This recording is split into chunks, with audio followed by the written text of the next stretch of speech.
Top Game with your host, Sammy Castro. Episode 11, Master Sergeant Sam Jerome, a.k.a. The Stoic. Admin note, at the request of the guest, please support the Fisher House Foundation, a 501 Charlie 3 nonprofit dedicated to providing a home away from home for families of patients receiving medical care at major military and VA medical centers. These homes offer free temporary lodging to military and veterans families, allowing them to be close to their loved ones during a medical crisis so they can focus on what's important, the healing process. Since their inception in 1990, they provided 8 million nights of lodging and saved families $407 million in lodging and transportation expenses. Not only that, but they've also earned 4 stars from Charity Navigator and an A+ from Charity Watch. Disclaimer, the views and opinions expressed on Top Game are those of the producers or the guests appearing on the program and do not reflect the views and opinions of the United States Marine Corps or the Department of Defense. Thanks for tuning in.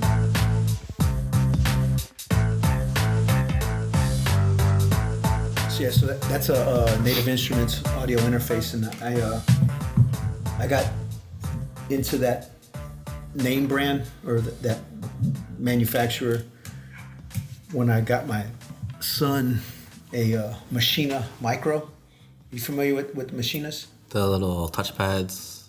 Yeah, so it's like an MPC, yep. A 4x4, but then it has sampling and all kinds of stuff. So the Micro is just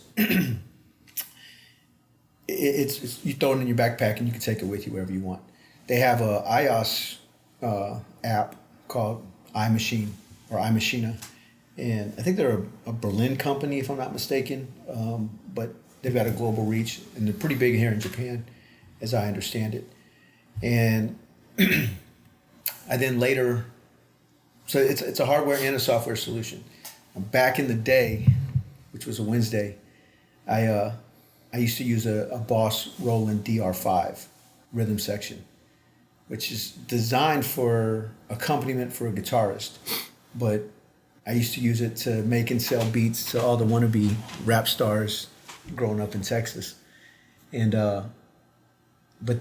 so the Machina is like the next step beyond that, whereas the DR5 was just a hardware solution. You know, I could put, I think it was like 8 or 6 AA batteries, throw some headphones on, I can make beats wherever. The Machina, it's got to be connected to a laptop. So there's that, but the software is phenomenal, and there's constant updates, and they release expansion packs that would have a flavor. So like Street Swarm is 90s era hip hop. Headland Flow is 90s era Southern rap. Marble Rims is West Coast, right? Prospect Haze is East Coast 90s time frame. Queensbridge Story is 90s era New York hip hop. So they'll have these kits that'll get released, basically just sound packs, and they'll have construction kits. Some of them will be. I remember all that. The construction kits will be full on productions, and then they'll have just smaller kits that will be just basically a rough sketch, and then you can take that and modify it, but everything's royalty free, and that's what I've been using mostly for the intros and outros for the individual episodes. Do you remember those magazines, the catalog, the Eterals or whatever it was? Or I used to get those and just go through them. Yeah, so now all that stuff's online, and you'll have some producers. Not one of them. He's done a lot of production for some of my favorite rappers, to include Scarface. That he didn't release a full on expansion pack, but he did release an expansion pack for the iMachina. I used his tracks for John Scoggins, but I think the tracks that I used for Sam Carter were actually produced by Havoc from Mobb Deep. But yeah, not a lot of there's not a lot of us that'll really geek out on audio design or music production or anything like that. But there's more than I think than you're probably aware of. Well, but that's what I'm saying is that when I came up. Oh, yeah. But you know, you're from a just the cohort behind me. So I'm sure that there's more than I was aware of. But me coming up, there wasn't a lot of that, as you can imagine. But I think they more tended towards video games and other role playing and LARPing and. See, I think that used to be the stereotype, but it's still there. Right. But I don't think it's prominent as it was. So what are they into now? I don't know. Like talking to the Marines now, a lot of them don't just spend the weekends in the barracks rooms anymore. Sure, we have that few. They don't, or they do? They don't. So They're out enjoying Hawaii like they should be. They're out swimming, diving. They're out, whatever, street fair or festival, whatever else. I think we can stop giving them a bad rap about just being the introverted on the computer all weekend long. So I see a lot of that Here? at the MEF. Yeah. It's Okinawa. Yeah. And a lot of people just are afraid to go out and explore. Or they don't have the means to because they don't have a car. Well, that's not they don't have the means to. It's harder. It's significantly harder. Yeah. And costly. There's that, and it's a significant issue with regard to, I would say, quality of life here for the junior Marines. I made it a point to get the guys up in my wife's soccer mom assault vehicle and the purple Lamborghini and take them down to Kadena as often as they ask me to or as I can. Because there's a difference in quality, and that's one of the major complaints that I have as a senior enlisted is looking at the disparity between the way that the Air Force junior enlisted are treated in our own Marines, and if he's willing to address it, it's something that I plan on asking Sergeant Major Marquez when I got him in front of us. But that's across the board, not just out here. But out here, it's exacerbated by the circumstances, I got a gunny that just checked in. He can't go out in town because he's tier 3 Liberty card without a sponsor. What are you looking for? I saved something. Just for this purpose? Yeah. Just in case, huh? Just in case they come back. So what he pulled out of his wallet, ladies and gentlemen, what's in your wallet, right? In Gunnery Sergeant Sam Jerome's wallet is a Tier 1 Liberty card for Okinawa, Japan. What's the expiration date on that? There is none. There is none. It's signed by the current. The current MIG commander. Yeah. Yes. Awesome. So you ready to get started? Sure. Yeah, I wasn't sure when you started it. That's why I was like... What? You're like, what? So it's a soft lead-in that I use in order to kind of get the guys. I've refined my TTPs to a certain extent here for episode 10. Like I was telling Sergeant Major Garcia at the end of our episode, if someone listens beyond the outro, there's a little bit more conversation there. I feel like I'm getting better at this. It's just kind of like anything, you start to do it enough. You make some improvements, some adjustments, some refinements, and so one of the things that I've adopted is kind of like that soft lead in order to kind of get them relaxed and used to having headphones on and get some coffee or some whiskey depending on the circumstances here in Okie. Right around lunchtime, we're still drinking coffee in the middle of a large scale exercise, right? But it seems to kind of set the tone and get them a little bit more talkative than they would be otherwise. So, I asked several of the previous guests about who they'd like to see on future episodes, and hands down across the board, I had a lot of guys say that I needed to get Sam Jerome on tape. I'm surprised by that. Why? Because I don't know, maybe it's just me being oblivious, but I feel like I'm not, you said it before, I'm not that well known in the AUK field. Unless you've worked with me, I'm not that well known. So I know who is it? Simmons, Yep. Carter. Yep. Those are the only two I can think of. That would recommend you? That would recommend me. So the majority of my guests have been 3rd Ray Battalion. 3rd Rabin centric, right? So you've worked with most of those guys. Yeah. I guess the implication is those other guys wouldn't have a high opinion of you, or what? No, I'm a hard person to get to know, I guess. I think that's probably the impetus for them saying that in the first place. Simmons Because you are a hard person to get to know. Since 2012. And he probably doesn't know that much. He knows more about me than most people, but there's a lot he doesn't know about me, probably. Is that by design? Yeah, so I found very early on it's I can just deal with things if I separate my personal life from my professional life. It's easier for me that way. I think it's easier for a lot of us. And I try very hard to have it bleed over, and when it has bled over, I have noticed my performance has been different. Okay. So, for me, coming up as a Sergeant TL,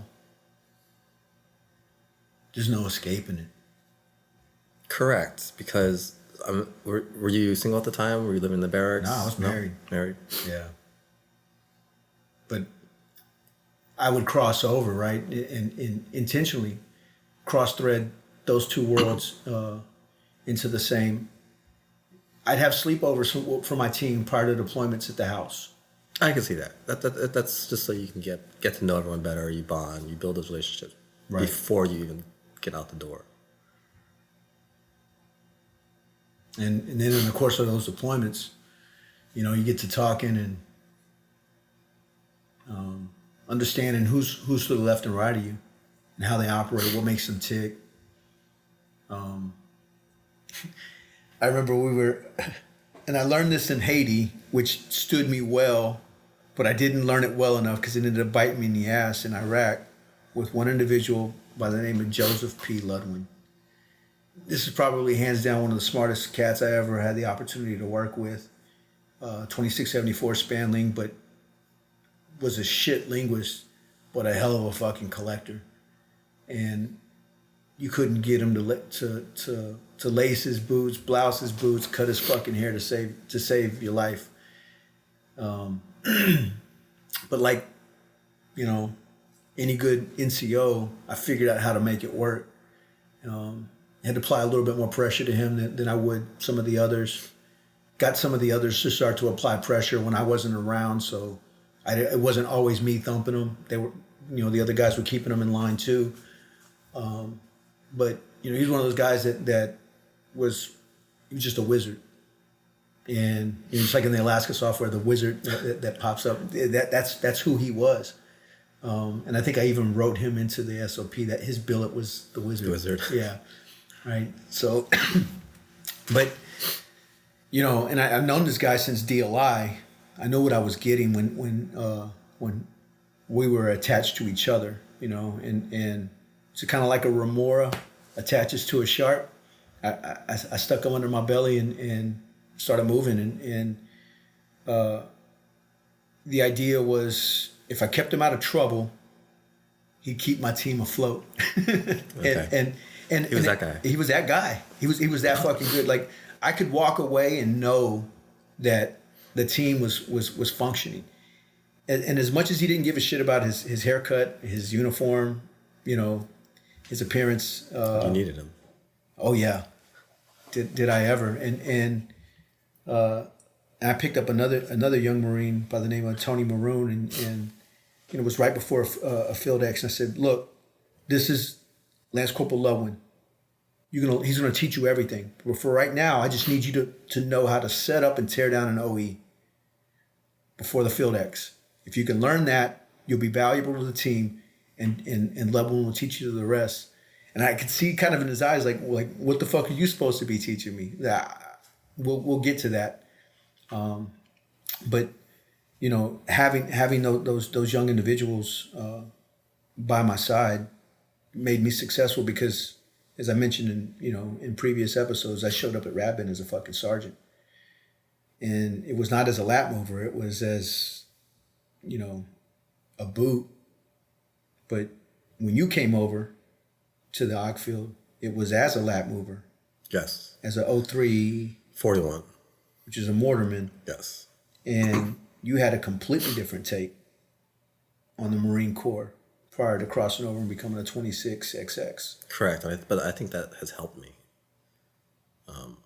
All that experience, everything else, just being in a different environment. I mean, at that time, there were a lot of us that moved over. Everyone. I came into the So what year was this? I moved in.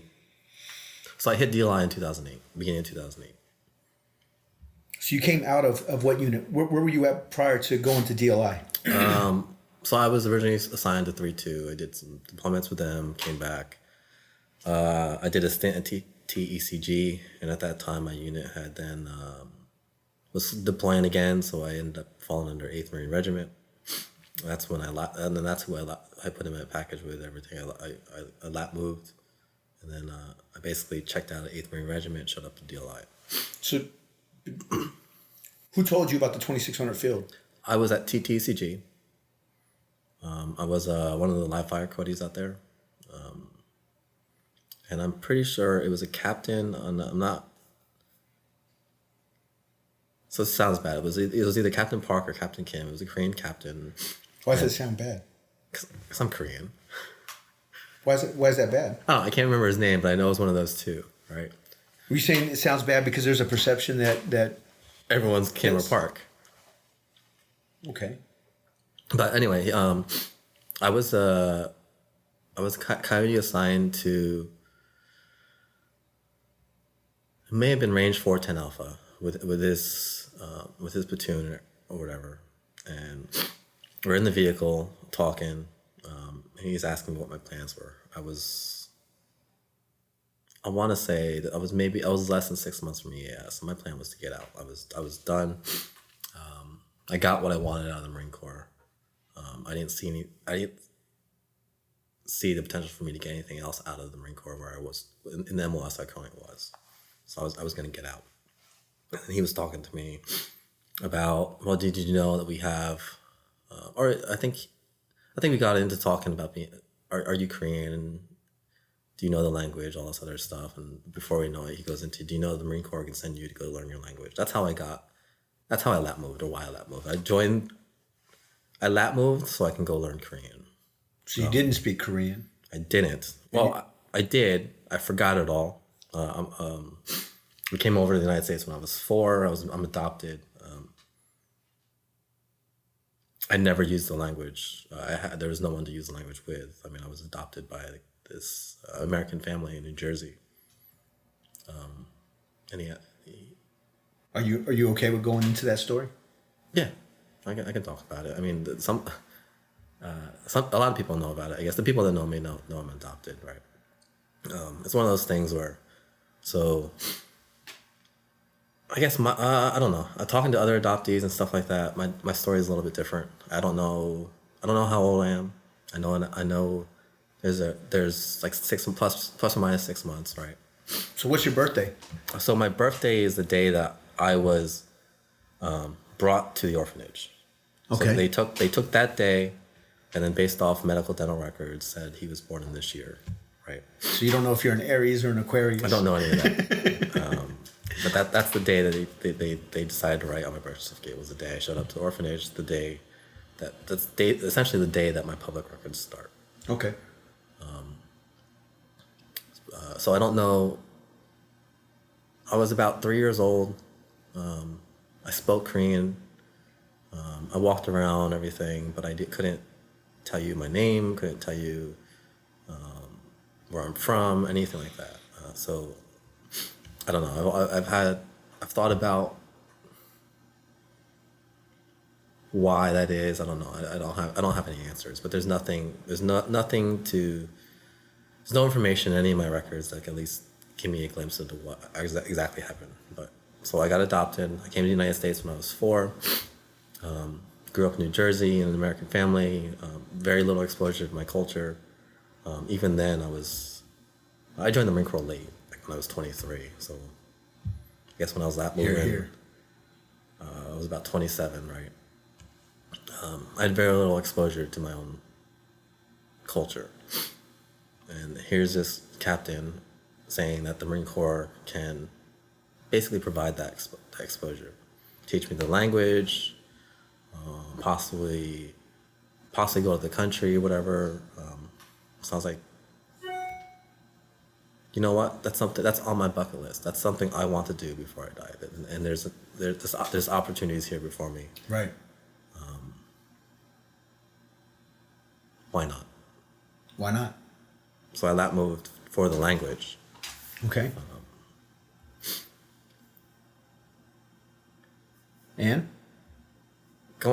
And let's see. I moved for the language, and I guess I didn't know what I was getting myself into because no one could tell me what SIGINT did, what SIGINT was, or anything else like that. I just knew I was going to DLI to learn a language, to be a linguist, right? No one explained to me that there was all this other stuff that went along with it, which is fine, right? But I'm glad I went because I got all that. I got all that exposure. I learned everything. So for me, in a much similar fashion, I heard Spanish growing up, but and I even took it in high school, even some in college, but it didn't fucking take. And it wasn't until getting to DLI that I actually picked it up. Did they ever explain to you like some of the different categories of language learners and what category you fall under? Because you're not a native speaker, or at least not what many people would consider to be a traditional native speaker. You didn't grow up speaking in the household over years and years and years. Did they ever explain to you what category you would, or niche category you would fall in? No. So it's my understanding you and I are both considered heritage speakers. Oh, okay. They yeah. But whereas I had grandmothers that spoke only Spanish, great grandparents that spoke only Spanish, so I got to at least hear kitchen Spanish. You didn't have that advantage, and so it may have been a little bit more difficult for you. But the other implication though is where the disparity between our experiences at DLI as heritage speakers would be in the Latin American school. It's different. The organizational culture within the Latin American school at DLI is different from the organizational culture of the Korean school at DLI, because the professors, the instructors, the curriculum starts to take a culturally relevant approach to instruction. So if the Russian school was different than the Arabic school. And so how was it being around some of those Korean instructors as a Korean who didn't speak Korean? And So what was that? What were those relationships like? that was actually my first exposure to this, and I get it more. I still to this day get it. They couldn't understand how I was Korean, born in Korea, but didn't speak the language. Right, but once I explain my story, my situation to them, I guess some of the teachers kind of took me under the wing and made sure they were.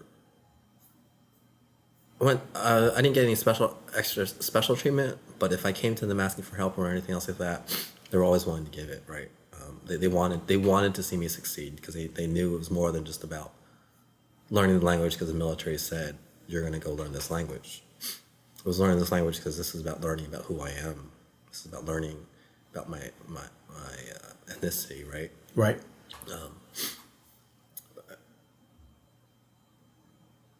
So it took a little bit of explaining, and then I found. So I went to Korea. I did go to Korea eventually, and I found that I would be there. They would look at me, start talking to me in Korean, and then if I couldn't understand them, or it took me longer to understand them, or ask them to repeat themselves, whatever, they kind of look at me, take a step back, look at me, and be like, "Why don't you speak Korean? You're Korean." Right, and then their attitude would change. Okay, he's not a Korean. He doesn't know the language. They just treated me a little bit different than if I was Korean, and you notice that right away. Right. So I got that growing up, and in Texas, in Galveston, Texas, in particular, there were, for lack of a better term, several groups or tribes. There were those of us who had been in Texas. Our families had been part of Texas as far back as anyone could remember, and my mom's family was that. My dad's family, as far back as I could trace, it was my great grandfather that was the first to come over from Mexico and started working on the railroads. Then my great grandfather came over because, as family legend tells it, he killed somebody and had to flee Mexico. Linked up with his pop and started working on the railroads too, and that's where he retired from. He worked on railroads his entire life until he retired, and then got another job working at the county sheriff department. My grandfather worked for the railroads. My dad and all my uncles worked for the railroads. For generations, Castro's worked on railroads. My generation was the first to kind of depart from that. But that's relevant from a language and cultural standpoint, because the way you make money on the railroads is if you speak English. If you don't just want to be a laborer. And as the job became more technical and skilled, you had to be able to read the trade manuals and understand the implications of the safety precautions and regulations and all that stuff. And now, like my godfather, my dad's second oldest brother, and my dad's oldest brother, who just retired, they became union reps and safety trainers, and so English was the dominant language in the household in order to guarantee economic success and social mobility. And so what was pressed upon my generation was college, and so then you start to see college graduates from my generation first and foremost. My mom being an exception, she went through. Got a master's degree in social work, and so did some of my aunts on her side, but just on my father's side, English was the dominant language, and it was pushed from an early age. And so when I checked into DOI, the company gunny was Mexican American, and he was like, "Castro, you speak Spanish?" Like no. He was like, "Why the fuck not?" And he kind of explained it as best I could, and that's exactly where I found myself in the schoolhouse in the Spanish course. And some of the guys that were in that class with me and were in that platoon were Mormons who had done missions to South and Central America, and their Spanish was fucking impeccable. But yet and still, I was able to really kind of sink my teeth in and get it, primarily because of my interaction with the professors. I had several who were either Spanish or Mexican, and by nationality, some Nicaraguenses that really kind of took a liking to me, pulled me under their wing, and pushed me beyond the normal curriculum. And because I was there for so long, eventually I was able to take the advanced course, and they drove it home. I had a Panameño by the name of Luis Martinez. The other teacher, the main teacher, was Rebecca Gonzalez, who really pushed me to get to where I needed to be to graduate from the advanced courses 333. And I pretty much rode that throughout my entire career, just based off of that foundation that they had established. But, speaking to counterparts from Chile to Bolivia to Panama to the Dominican Republic, I always kind of get this strange look when I open my mouth because they can't really place my accent. Where is he from? Right? Where's he from, right? And my default has always been to say, yo soy tejano.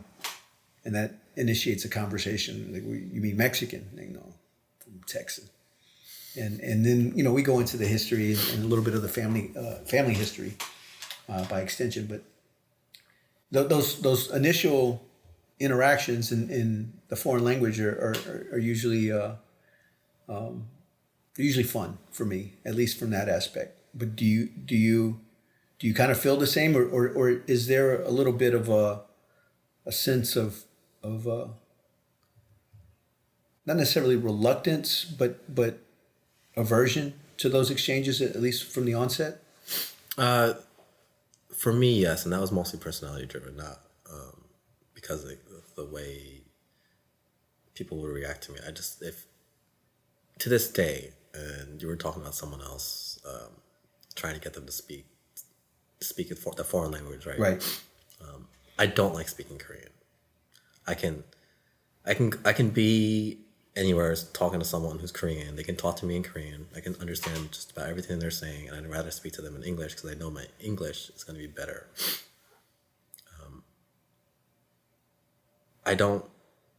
When I learned Korean, it was hard for me. They say that some of the younger kids, I was so frustrated at how fast they were picking things up. You say younger kids, you mean younger Marines? Yes. Okay. But they're 18, 19 versus me being 27, 28. Yeah, that makes right? sense.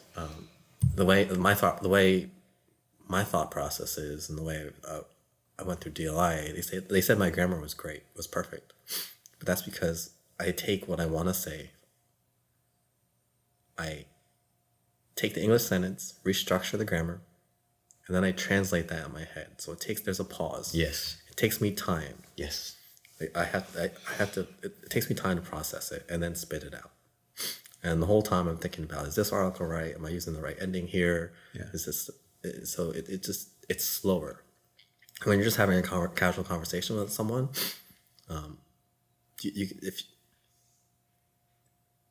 it's not the other person's fault, they're more reluctant as you start talking to someone in a foreign language, and if you can't keep up, or at least for me, if I can't keep up, I get really frustrated and I start shutting down. Yeah. Right? So it's funny that you say that because I had the advantage of a native Spanish speaker tutor in my home the whole time I was at DLI, and her name is Elizabeth Castro. She's a career educator who's focused on two-way immersion, English as a second language, bilingual education, and that's been, if there's one theme to her career, it's been language acquisition. and so I could come home and we had sometimes 2 or 3 hours worth of homework from DLI, especially in the advanced course. And I'd kind of look up and ask her, how do you say this? And she's like, oh, it's this. And it's like, you sure it's not this? And then, it'd kind of get her second guessing, because for her, she grew up speaking double. Oh, proper then. What I mean is her mom would speak to her in English and Spanish. So when everything she would ask her, would you like some water? ¿Quieres agua? So she would double speak the whole time. Okay. Now her father spoke predominantly Spanish. He too worked on the railroads, incidentally with 2 of my uncles. He was their foreman for a while. And so although he understood and could speak English, could do the timesheets and all that other stuff, he preferred Spanish because he was a native speaker. And so when Liz interacted with her dad, it was in Spanish. When she interacted with her mother, it was in English. So she didn't have to think about, like you were describing, having to conjugate and structure the grammar and kind of decrypt or encrypt the message that you're trying to communicate. Liz doesn't have to do that. I have to do that for the most part, depending on the level of Spanish that we're engaged in. If it's just kitchen Spanish, if it's just bullshitting with, some whiskey in my hand or a cup of coffee or whatever, that's different. But the minute I start talking about the implications of security cooperation between these two countries and how it's going to impact the overarching theater, then I'm having to think things through. And I saw the difference in my Spanish versus some of the State Department reps that I was working alongside who had gone through the Foreign Service Institute. Okay. Because that program is legit. Some of the guys that I ran neck and neck with in the embassy, who were not native speakers, but were fully capable in the foreign language in a way that I had to catch up to in order to keep up. It really kind of opened my eyes to how the State Department does things from a language acquisition standpoint. But for Liz, she in the embassy environment, she thrived. The locals loved her because she could get down on their level of Spanish. She can tailor the language to where it needed to be. And then when she had to interact with the upper levels, no problem there either. Where it gets difficult for me is when we're at home and she wants to have a heated conversation.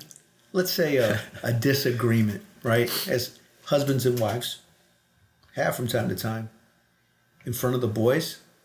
She'll code switch to Spanish and expect me to stay there with her, and it's almost as though unfair advantage. It's an unfair advantage, and I'll flip back to English and she'll yell at me. She's like, "No, I switched to Spanish because I don't want them to hear what we're having to say." Well, if you really don't want to hear them to hear what we have to say, we need to go to another room because I'm not going to continue this conversation in Spanish because you've got me with one hand tied behind my back. And she kind of laughs and giggles about that, just to kind of like set, kind of lay it out there. Like, yeah, you think your Spanish is good. It ain't as good as you would like it to be. But it is difficult, especially when the language gets to a point where you're covering more, I guess, career specific, if that's education or politics or economics or military affairs. When you start inserting that jargon in there, it gets to be a lot more difficult. And so I understand that frustration with production, and it's because of that when I was at Goodfellow, I tried to inject a little bit of that into some performance exercises in the form of tactical decision games. So we had the requirement levied upon us to teach critical thinking at a language analysis course. And my solution to that was not to create something new, just take something that we've used in the Marine Corps for years that works for us, these tactical decision games, provide them a scenario, and then in a shortened time frame, they develop a solution, and then they pitch it to their peers, their supervisors or leadership or facilitators, but to do it all in the target language. And that reaction was exactly what I got out of the students, because it's tough. Not only is it tough for the participants, but it's extremely tough on the facilitator, the individual that's hosting that training, right? Because most 26 7Xs, now 41s, have a hard time with that activity because there's a significant amount of knowledge and expertise that's required as it pertains to the infantry. And I would contend that that's a deficiency. Because within the linguist, you mean? Within the linguist community. Yes, because they don't. And by extension, I would say even go so far as to say the OC field, that a lot, not enough of us inherently understand the O3 community as the way we should. Going back to the O3. Okay, so going back, so when I and not to interrupt you or be rude, but would you mind handing me that French press carafe over there because I'm bottomed out. When I lap moved and I showed up to DLI, like I said, there was quite a few of us. And there Grunts? were Or just lap movers? Lap movers, but I was surprised that there were quite a few of us grunts as well. And not to continue to interrupt you, but what we're drinking here is Ruta Maya coffee. Is this your plug? It's my plug, yeah. So a buddy of mine sent me a care package from Texas, and at HEB they have this. You can see it over there, that big brown bag. So it's grown in the southern part of Mexico, and it's roasted and bagged up, and but you can only find it in Texas. You only find it in Texas? Yeah. I'll leave that comment. But as you were saying about the lap movers. There were a lot of us, and there were quite a few. There were more O3s than I expected. And right away, we kind of were drawn to each other because, hey, I'm not the only one outside, right? But I remember one of the first Did things. you feel like you were surrounded by nerds? Not really. No? But I remember one of the first things I was told because they're like, because everyone knows who the lap movers are, right? They said, hey, the biggest thing you need to focus on is you're no longer in the infantry. You can't act and behave that way. Right? That was the nice way of putting it. Like, So what was the mean way of putting it? This is for adults. This is so long ago. I'm trying to think. I wasn't offended by it. Of course you weren't. You were other a grunt. people were. Well, yes, and then I fully realized when I lap moved that, hey, I'm leaving the infantry behind, and Right. the infantry it's its own unique thing, and you see all the comics about it, and you read stories about it. The infantry is different than I don't know if that's the right way to put it, but infantry is a little bit different than the rest of the Marine Corps. Things that It has its own. It functions community. differently. Yes. And they're like, you need to be careful because I was a sergeant at the time. I think they made me a squad leader right away or whatever. Of course they did. They said the Marines won't be able to handle if you treated them like if you were in the infantry. So I disagree with that. I had several grunt platoon sergeants at DLI, and I loved every single one of them. Sometimes to a fault. One of them had more influence on me than in retrospect I care to admit, and colored my approach to integration and leadership. And I had to address later. I had to fix that later, because I just accepted as gospel his perspective, because he was a scout sniper and fleet returnee and an 03, and he knows what the fuck's going on. But may not necessarily be the case under further investigation and inspection. But I mean, for me, every Marine joins the Marine Corps because they want to be a Marine. If they wanted to be in the Army... Back then, yes. Okay, so you're saying I'm old. I'm okay with that. I'm saying I'm old too. Okay. I was surprised. Right. So in '99, there wasn't a war on. I knew one was coming. I didn't know what it was going to look like, but if you just look at the timeline of U.S. history, we're due every 20 years, yeah. And we were due in '99. So 2001 was surprising to me, but certain aspects of it weren't.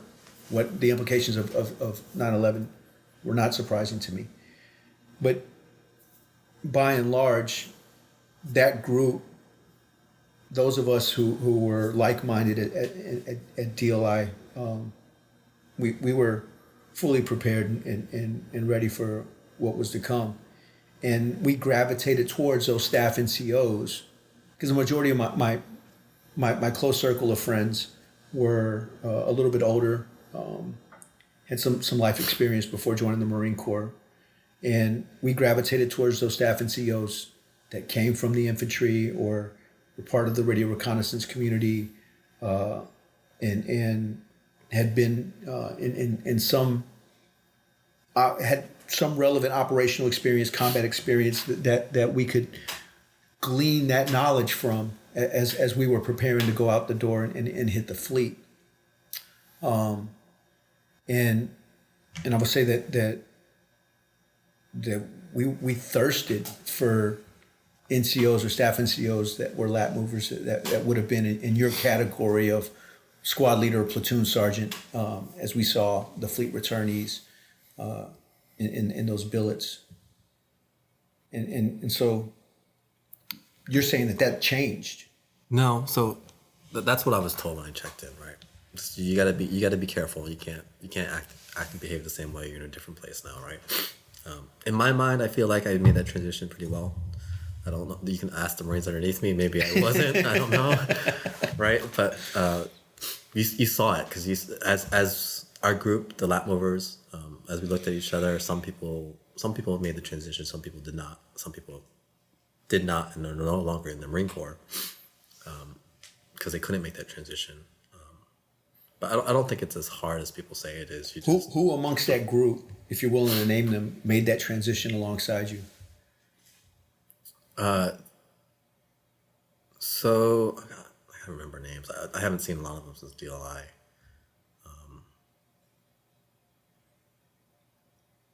Actually, I want to say a lot of that group. About half that group isn't in the Marine Corps anymore. Wow. I can tell you the names of the people who aren't. I'm trying to remember who are. There's a Staff Sergeant Park. Okay. She's a recruiter right now, unfortunately. Right. Lap mover goes learn language, hit the fleet, and then go get pulled out to go be a recruiter. It is what it is. Got to pay the bill. That's why I was asking about Gunny Duncan. There was a Sergeant Duncan that was there with me, lap mover. I think he's still in. But I don't think it's the same. It might be the same. I don't know. I think that's him. I want to say he came through Goodfellow while I was there at the schoolhouse. Should have been right because I came through Goodfellow while you were there, but I just never saw you. Yeah, I do. When you said to me that you were a class of one, I do remember. I think it may have been Cacipe or Nisley or Stockton. All three of them. That had complained about it, and I told you. What I'll say now is I would have made you wait for the next class. I wouldn't have ran a class of one, and I did do that. We had one Marine that he would have been a class of one, but that didn't meet my minimums, and you have a leg to stand on as a Corps suit, but I would just say that you probably rubbed them the right way, and they wanted to get you to the fleet as fast as possible because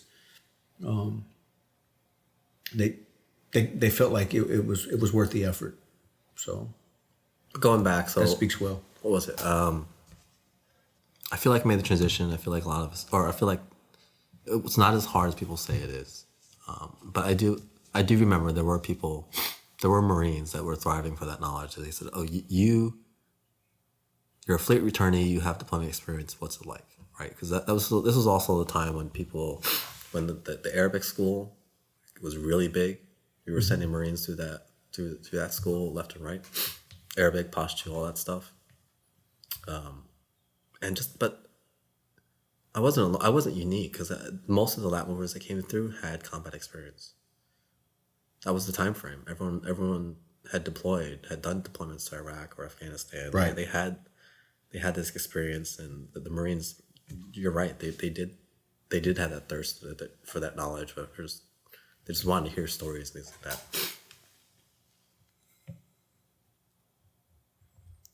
I don't know.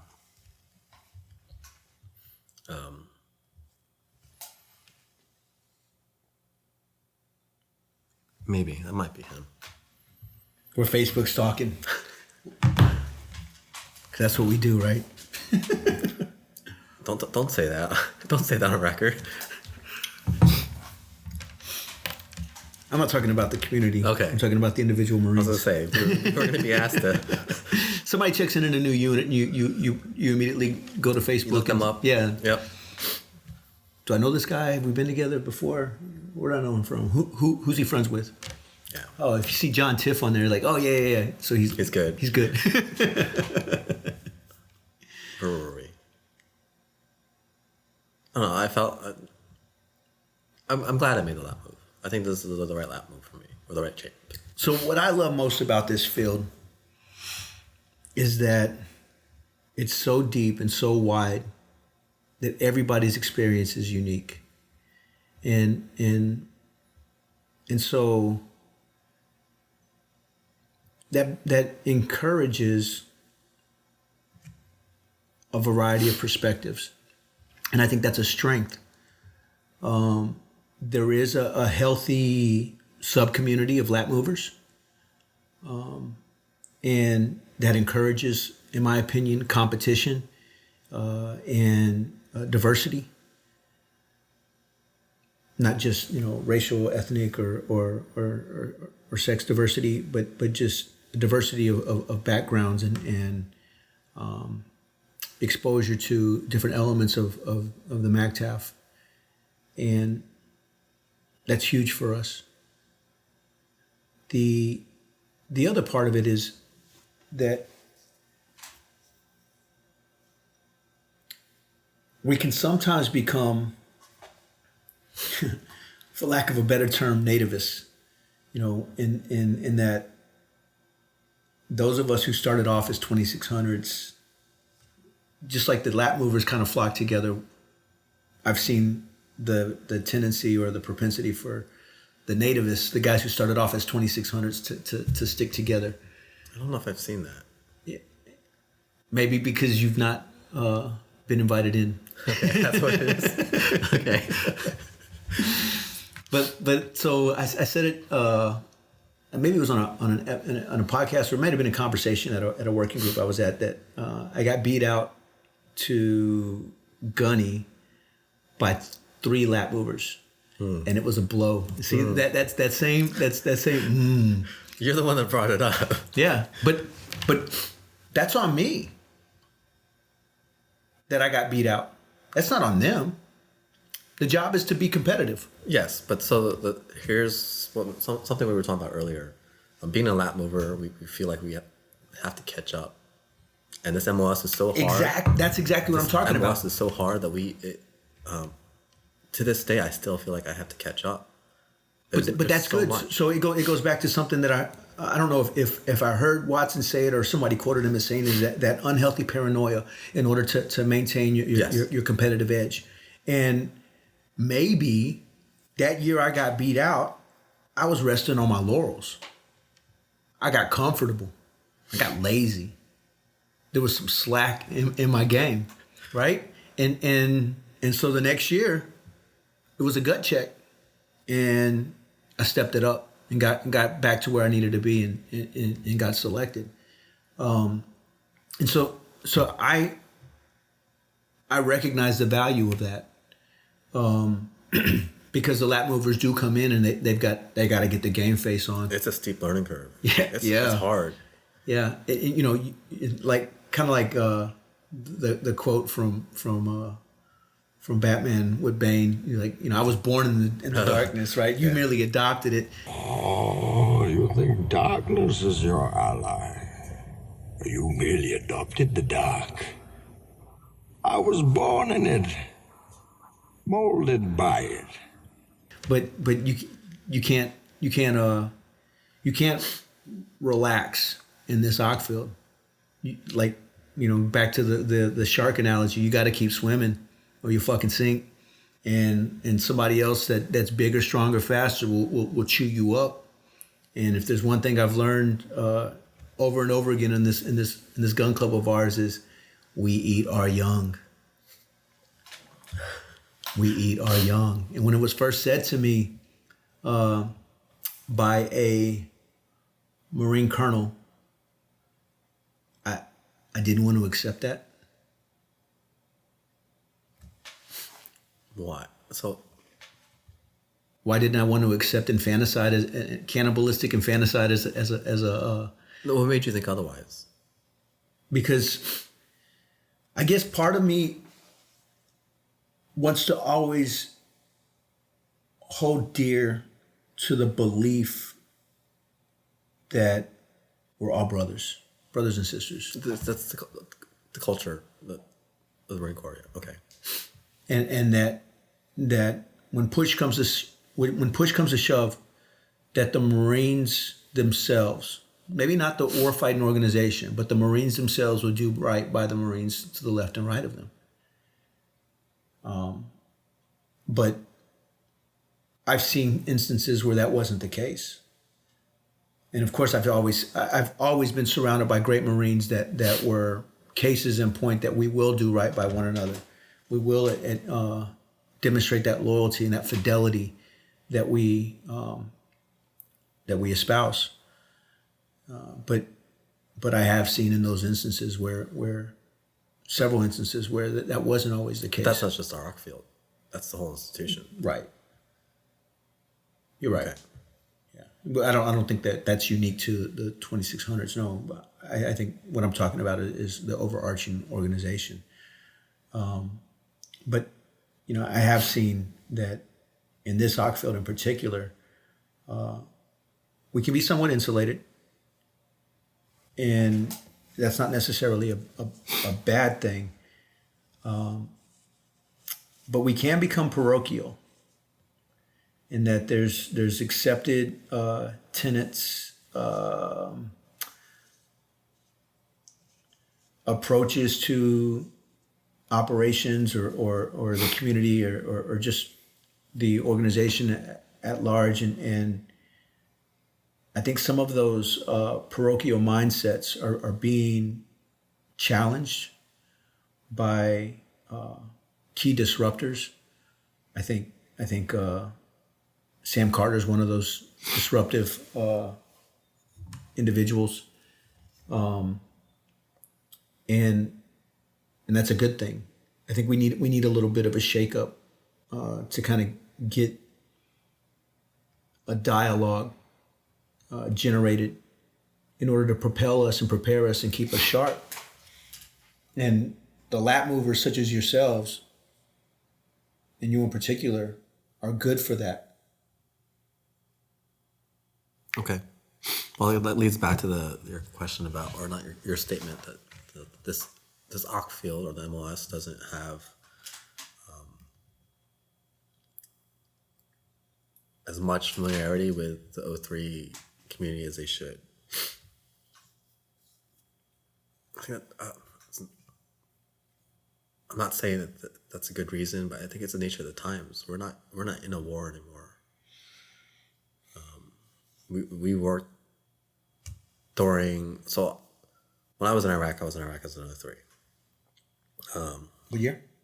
05, 07, right? Al-Qaim, Havania, Sabla, those places. I chewed on some dirt in Havania. I wasn't there, but from the stories I've heard, is for the most part,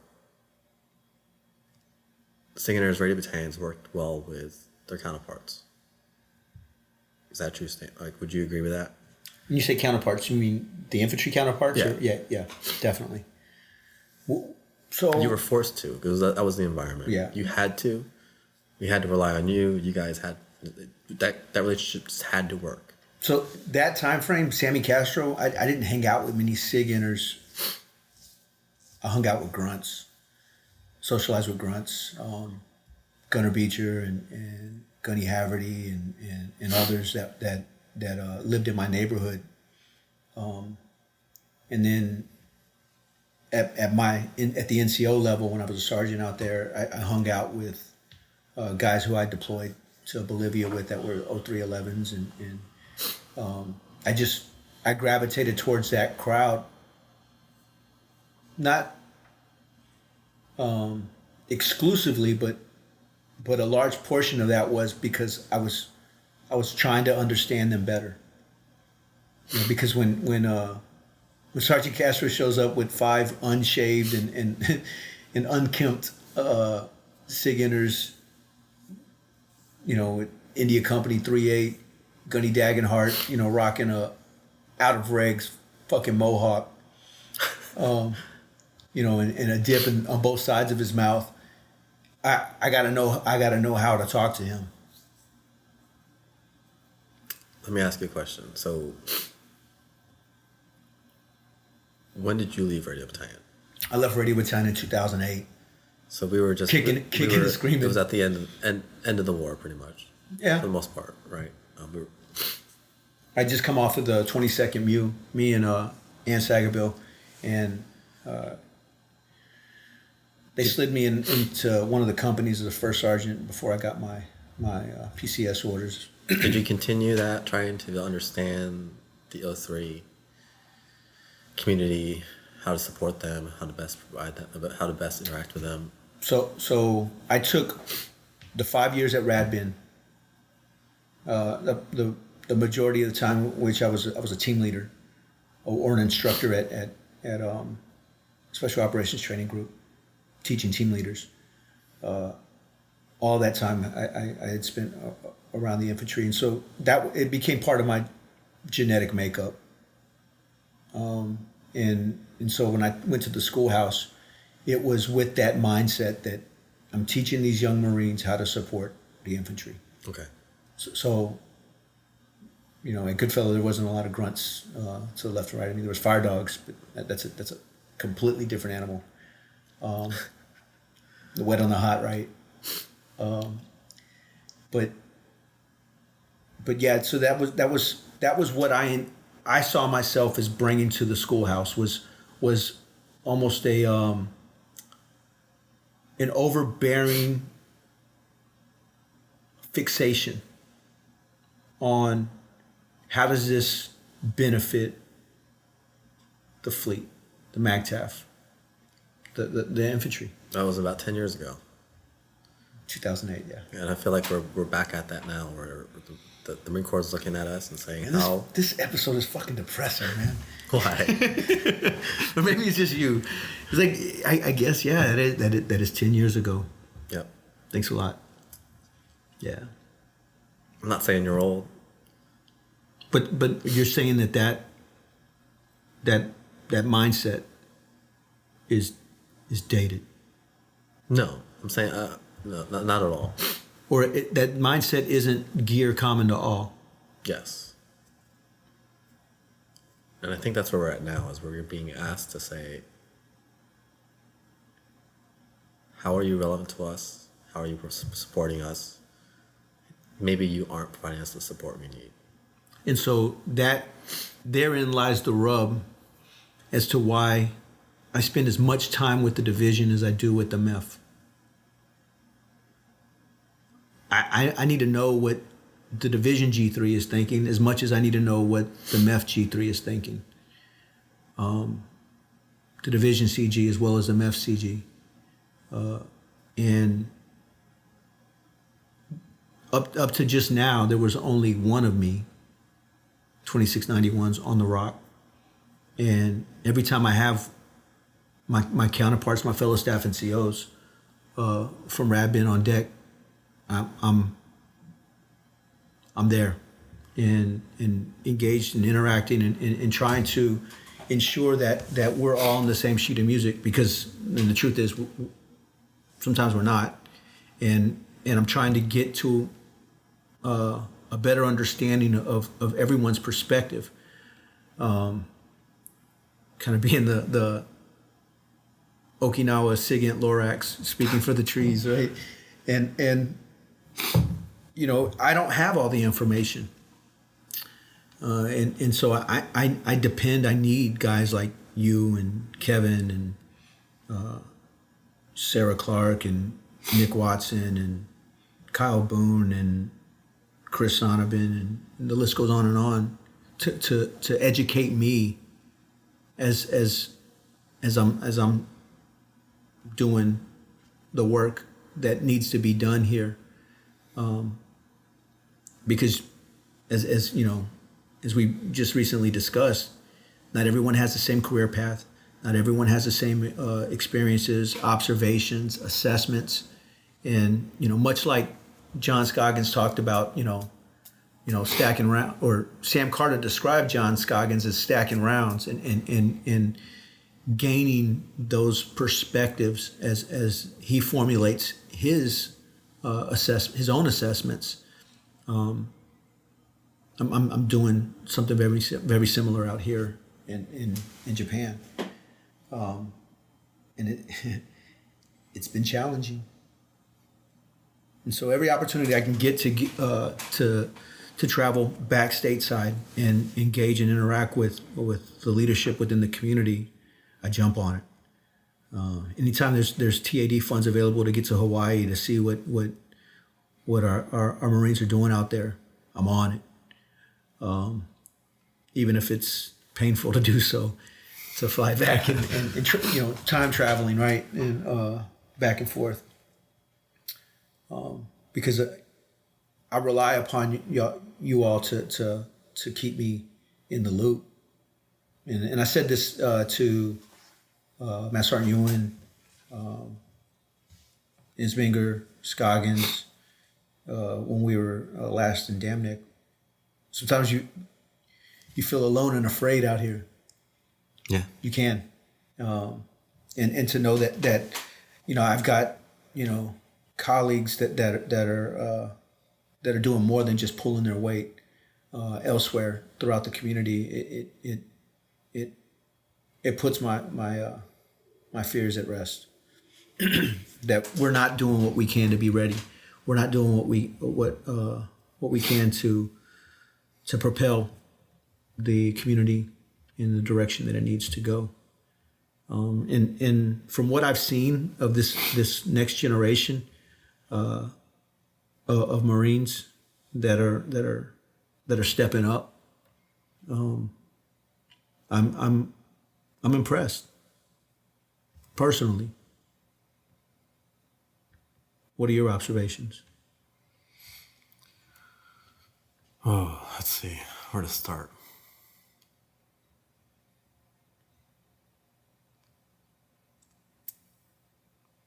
Let me first ask, who are you calling this next generation of Marines? I would say down to the Lance Corporal level. Okay. I don't get to see them in the schoolhouse often. For the most part, yes, I agree. I'm impressed. Right? They know more. They're learning at a faster rate. They're picking everything up. They're doing everything we're asking them to do, and more, and some. But they also they've got their work cut out for them. We're going through such a big change.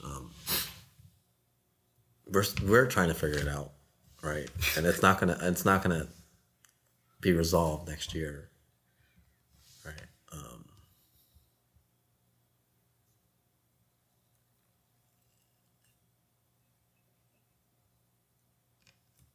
I'd like to think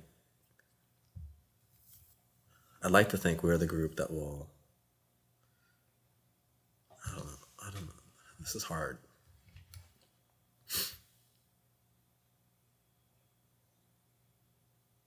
I'd like to think we'd be the group that at least paves way for them, so that they can continue to push the field forward, right? That's just.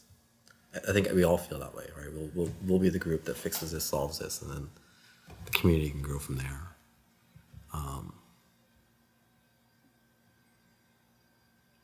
But we're in such a time of uncertainty. I don't know if that's realistic. We could fuck it up. We can. We could royally fuck it up. But one of the things that I learned from our G2, and I've been applying it, is assume good intentions, and even when we're in disagreement, if you get down to the the essence of where that disagreement lies. It's just in our approach to the solution. It's not in our identification of there being a need for change or a need for growth or development or refinement. And so that in and of itself speaks volumes in that we're all working towards the same goal, objective, end state. And that in and of itself, I think is a key takeaway that sometimes we can lose sight of when we're in a dogfight.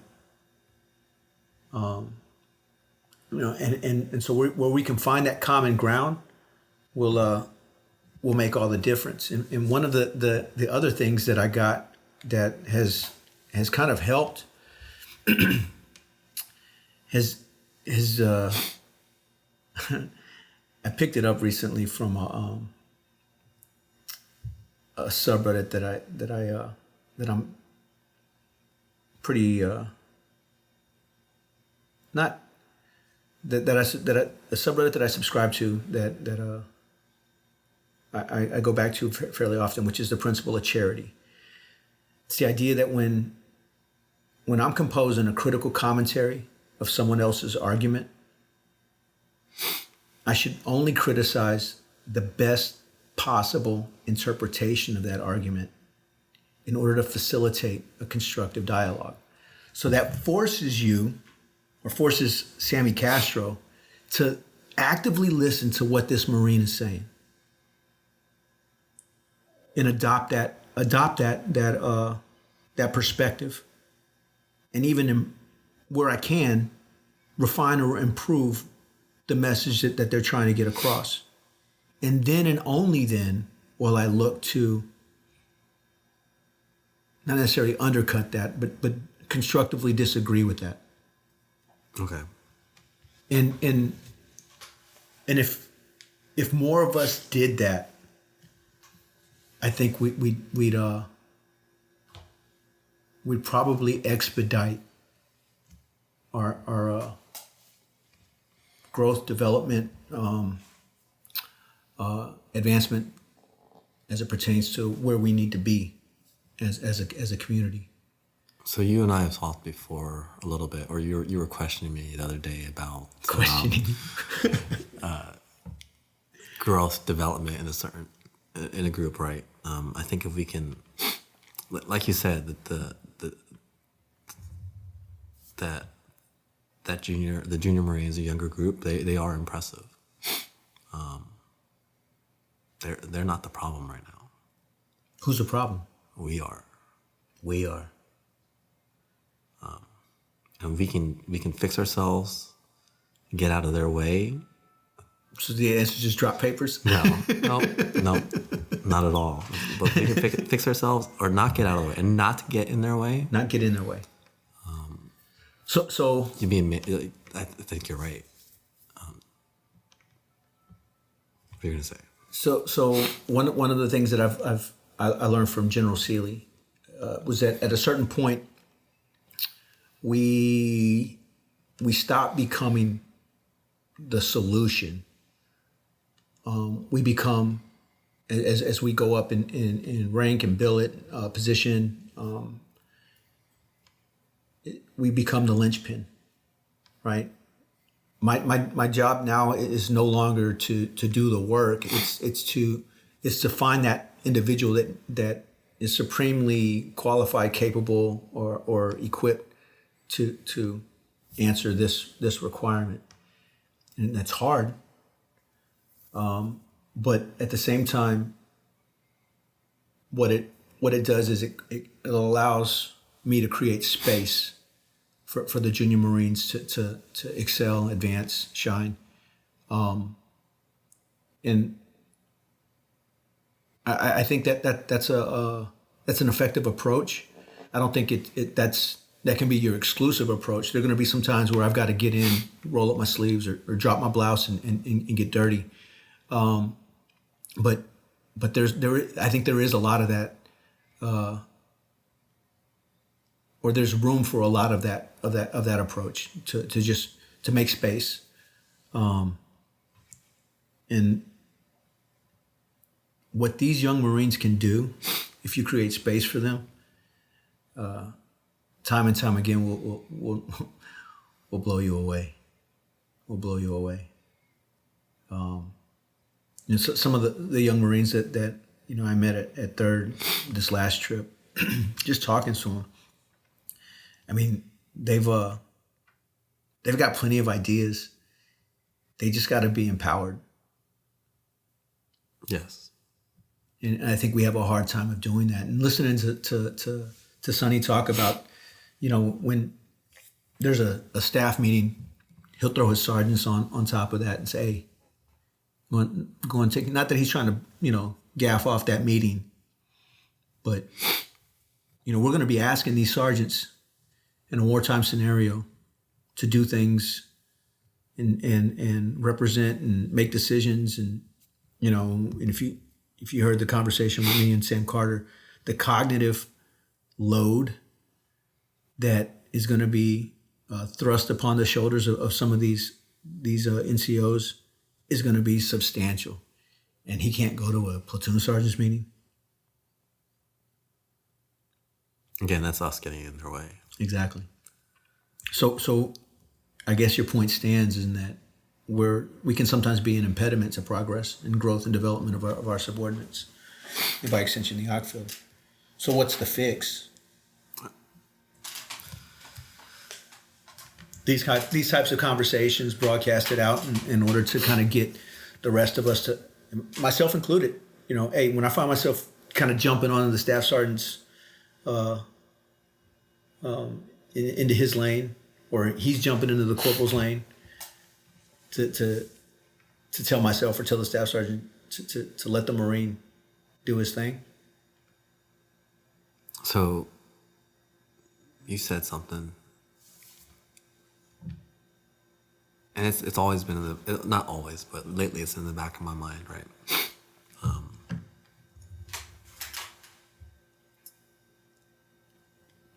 Where I work, or my current job, or what was my current job, or what was my job in the battalion, I didn't have a lot of interaction with the junior Marines, and I miss that. I think you probably, just due to the nature, the conversations you've been privy to with the junior Marines, I haven't had.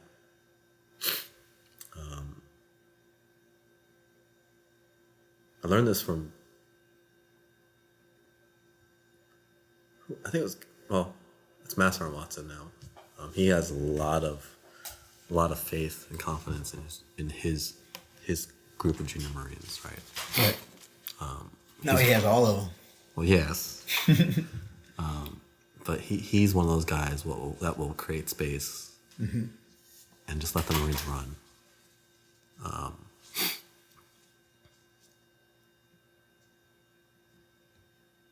That was kind of hard for me to learn, I think, because that was so maybe that's where I didn't transition well.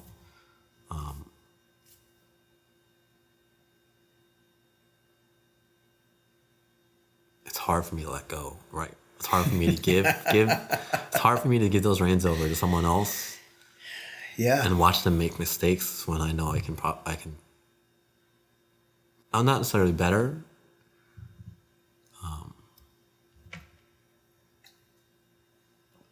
But I won't make those I probably won't make those same mistakes, right? But I guess in the last couple months, or whatever, dealing with people, start talking to some more of my peers, I realize I have to do it. I have to let go. So let's get into that. Selected for Master Sergeant. Yes. What does that mean to you? That means to me, I'm no longer the gunny, right? I'm not the Marine that goes out there just spitting fire and just through sheer willpower getting things done, like just right. forcing things to happen, right?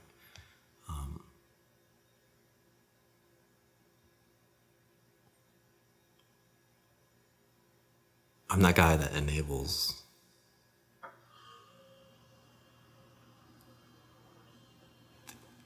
the group below, the gunnies, the staff sergeants, the yeah. sergeants to go out there and just do their job. Okay. So what about the lieutenants? Why are you doing there? Because they're out there. They are out there. And I also have it on good authority that they're listening. Okay. So I had a phenomenal second lieutenant that we kind of got assigned to each other as soon as I picked up staff sergeant. I'd gotten into a little bit of a firefight with a major out at SOTG. And so I had to get retrograded back to Radio Battalion. They circled the wagons around me, and because I wasn't wrong, but I was outside my weight class, and Major Armagost at the time brought me aside and said, "Hey, listen, it's no bust on you, but in order to ensure that nothing permanently tarnishes everything that you've accomplished out here at Radio Battalion, we're going to bring you back. We're going to put you in S3D, and we'll keep pushing forward. Good to go?" Aye, sir. And at that time, I think second Rabin was forward, and those of us that were behind were still prepping up for Muse and other taskings and whatnot. And the Master Guns ops chief at the time and I had spent a lot of time together, and so between him and that was Master Guns Hartman, between Master Guns Hartman and Major Armagost, they brought me back. And the lieutenant that they gave me was Chris Passarella. And we hit it off and learned a lot from each other. So it was my first time, and I just picked up, like I said, just promoted to staff sergeant, and so it was my first lieutenant, and I was his first staff NCO, and you just kind of filling each other out, and what's my role here? You know, I've worked with lieutenants as a sergeant, but as a staff NCO, it's different. It's different. It's completely different. But that's our role as staff NCOs, right? Right. We're there to educate, advise, assist. Right. So there was a changeover in the 3 shop. Master Guns Hartman left. Another Master Sergeant came in, or Master Guns, and this guy, who shall remain nameless, was notorious for thumping lieutenants. And at this point in time, there was about maybe 3 or 4 of them running around the ops section, that were just action officers getting tasked to do this, that, and the other. And for whatever reason, one or several of them had pissed the Master Guns off, and so any interaction he had with them was on the negative side of things.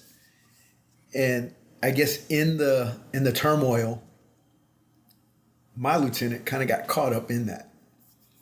Guilt by association or just guilt by peer group or whatever. And so he comes back to our shop, and he's like, you know, that's when I don't know what the fuck I did to piss off Master Guns, but I don't think it was deserved. And I was like, well, you know, kind of got into the heart of the matter, and I kind of, knowing this Master Guns, I kind of figured that it was probably a case of mistaken identity, guilt by association. And so I was like, all right, sir. And I just kind of, left it. I said I wouldn't worry about it too much. But in the back of my mind, I was thinking, I'm going to approach Master Guns and kind of figure out what the scenario was and what I need to be doing in order to ensure that those types of situations don't continue to occur.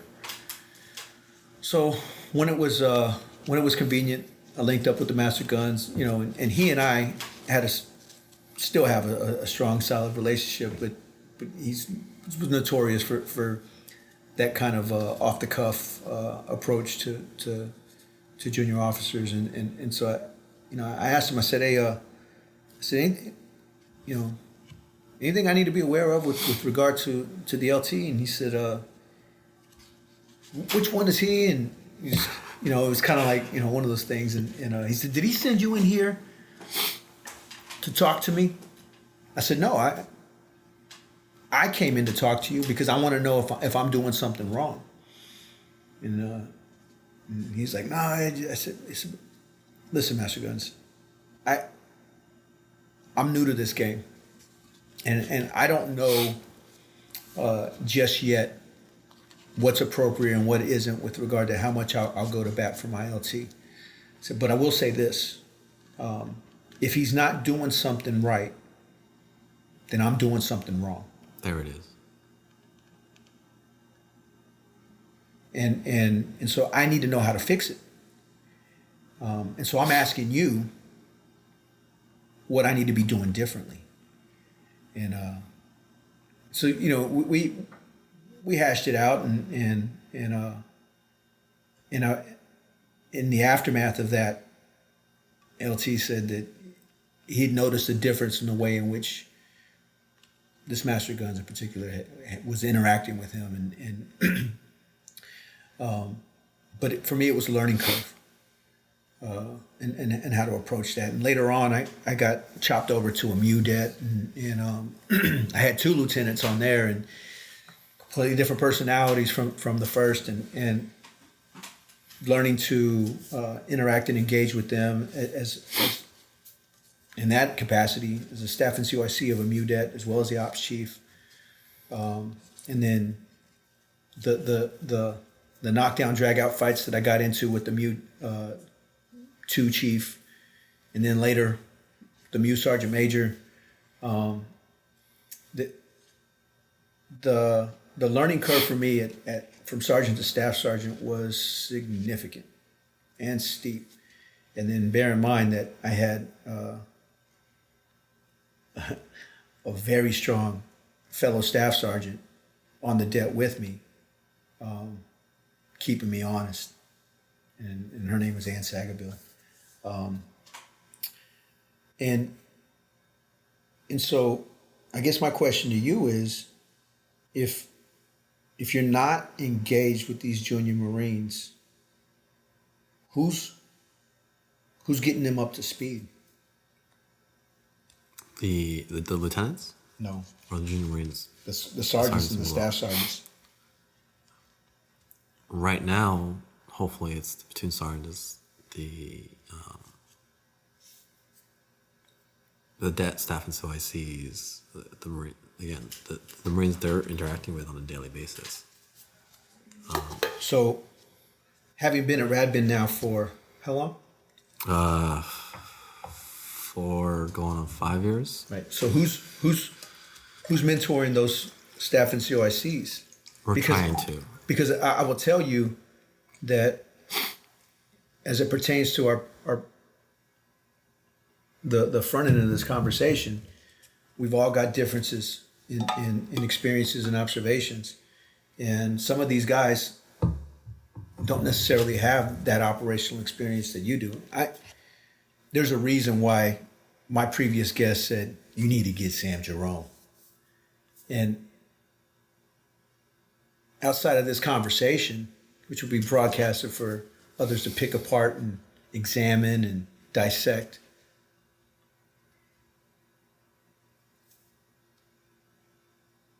how have you approached your, I would even say it's an obligation to bring along those that are coming behind you? It is an obligation. I agree with you. It's an obligation. And so let's backtrack, right? For a while there, I was just, I was pissed off at a lot of things, right? I was the angry gunny that just everything out of my mouth, just yelling, you're doing it wrong, blah, blah, blah, blah, right? Yelling at who? Everyone. Everyone. Well, everyone, so the lieutenant, well, not the lieutenants, the junior Marines, whatever, right? Not really the lieutenants, but I came to a realization that the Marines, the lieutenants, everyone, they're doing the things they are because we're allowing them to do it. Or we're not teaching them how to do it the right way.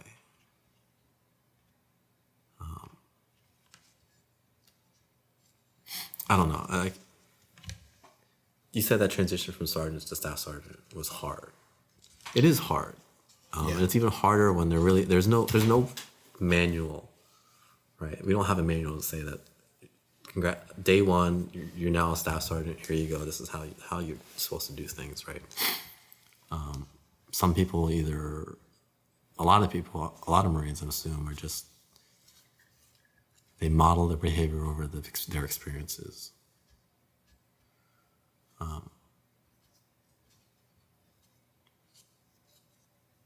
In our OC field, there isn't just that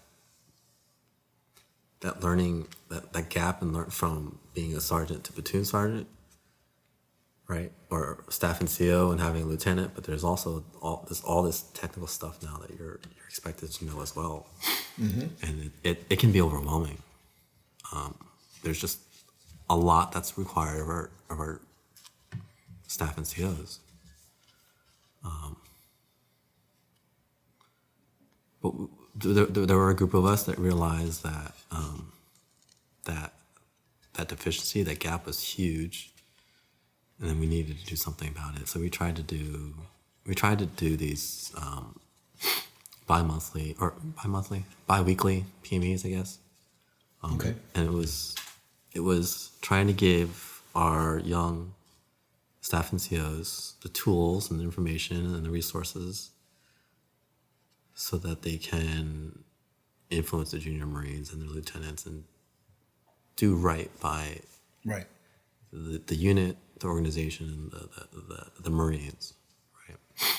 Who's leading that effort?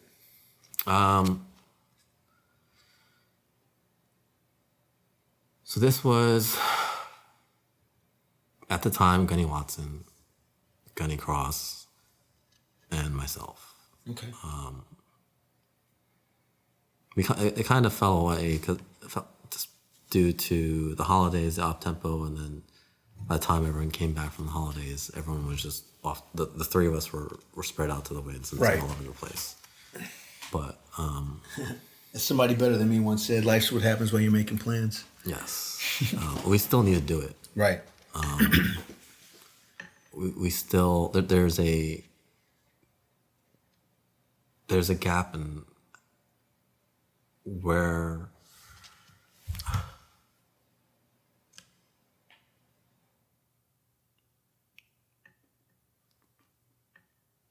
there's a gap in how we train our staff NCOs. Okay. And I know it's been recognized. Were you at the, what was it last year, the TNR conference, working group? I don't think so. No. But you're going to the next one. Mm-hmm. And what are the topics that you're going to talk about? One of the topics, the Chiefs course, 2691 MOS producing course. 2691 MOS producing course. So that's not really the 2629 so course. The 2629 MOS producing course is also going to be on the table for discussion. So what I was there for, the previous one, that was a learning analysis for the 91s and the 2602s. But at this TNR manual working group, it's my expectation that there are no sacred cows. Okay. That everything's up for discussion. As long as you can articulate why it needs to be up for discussion. There's going to be a lot of sausage made at this sit down, which is why I'm very excited to be part of it. But you bring up some very solid points. Is that we can sometimes become overwhelmed by the op tempo that we can't even do ourselves our due justice or our due diligence with regard to bringing along those individuals. And so what I've encouraged my subordinates and anybody that would listen to do is what I actively began doing at a very young age, and this is before the Marine Corps, was the active recruitment and retention of mentors. A young guy by the name of Rob Quintero was my football coach, but he came from a family of veterans and civil rights activists in the community. And I looked to him for guidance and mentorship.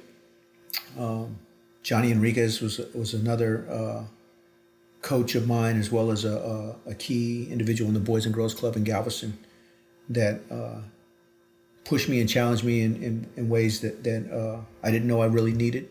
And before I joined the Marine Corps, he kind of saw me out in the streets running around with some unsavory individuals, and he's like, "Hey, you seem to be doing well for yourself, Sammy." And that remark stuck with me. And so, not even a year later, I was on Yellow Footprints. And there were others. But when I found myself in the Marine Corps, I was fortunate in that that initial experience at boot camp, I was afforded the opportunity to interact and engage with my drill instructors man to man, and not recruit to drill instructor or young Marine to staff NCO. I got to talk to my drill instructors man to man, and kind of see behind the veil, behind the curtain, what it's going to take to be successful in this warfighting organization. And that was unique, and I understand that. And I'd venture to say that I understood that then. And so, kind of hearkening back to the conversation that I had with Sergeant Eric Moreno, there's an obligation on both ends. Those young Marines need to look across the battalion or whatever the organization is, and identify some of those key individuals that are worthy of emulation, and approach them and seek that mentorship. Particularly if you find like a gunnery Sergeant Jerome type of individual that's usually kind of quiet and reluctant to be outspoken unless something's really fucked up and needs to be addressed. But to get somebody like that, bring them close and start to pick their brain. For the passing of the torch, I think it takes both of us. I think it takes the junior Marines, the younger guys, realizing that the older Marines have life experiences and they should listen to that. And I think it takes the older Marines to realize that the younger guys got some new and improved gear, some technology that will help us. So, as you were talking, I was thinking about what you were asking me earlier. And I think, so my SOP for the longest time has been just do you, right? That's one way to do it. Right. I had this idea of what a staff and SEAL was, that the Marines, what a Marine's supposed to be, what each rank is supposed to be, and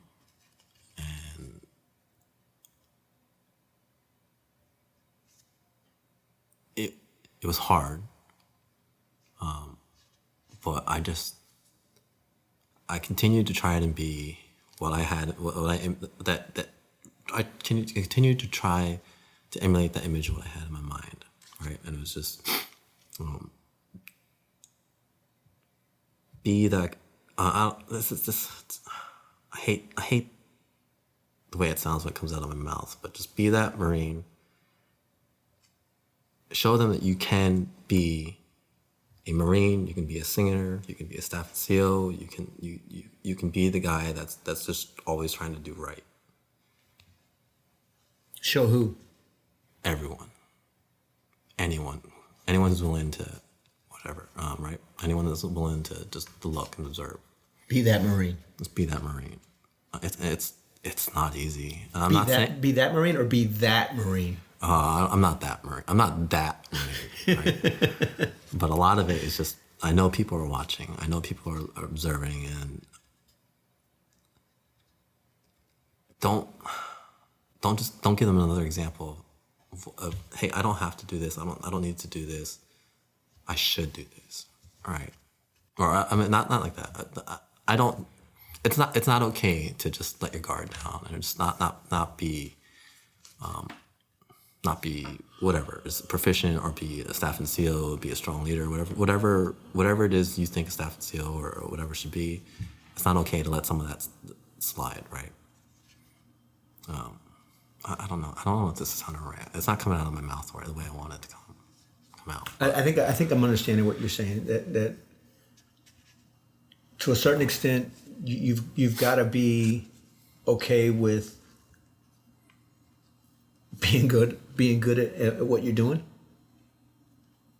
No, I'm afraid to a certain extent you got to understand that you're not going to be good or great at everything, but you need to try your best.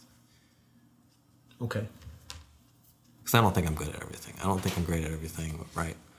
So what are you? I'm not the strongest. I'm not the fastest. I'm not the smartest. But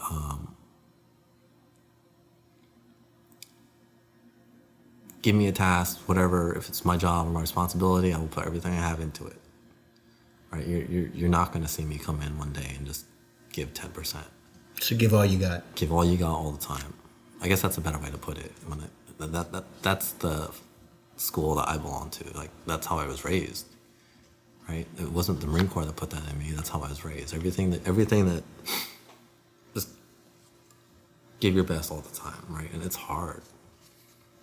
Yeah. Like Sam Carter said, it takes a Marine.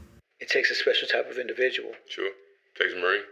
It takes a Marine. You mentioned that before. So I was just worried about that for the longest time. And then I realized, I guess at some point I realized that somehow, some way, I had made it up. I made it up through the ranks. I kept getting promoted. Whatever I was doing was working, right? And now I need to open up that sphere of influence, right? I can't just worry about myself, because then I'm just, what am I contributing to Right. the unit or the institution or the OC field or anything else like that? And I guess that's where this came from, where we call it the 26XX professional development, right? Because it's not really a PME. It's trying to develop the staff and COs, right? And being a singer, being platoon sergeant or a chief or whatever else, it's just it's not really teaching. It's just passing on information we've learned. Right. Right. So you mentioned that you're not the fastest, strongest, smartest. What do you think your strength is?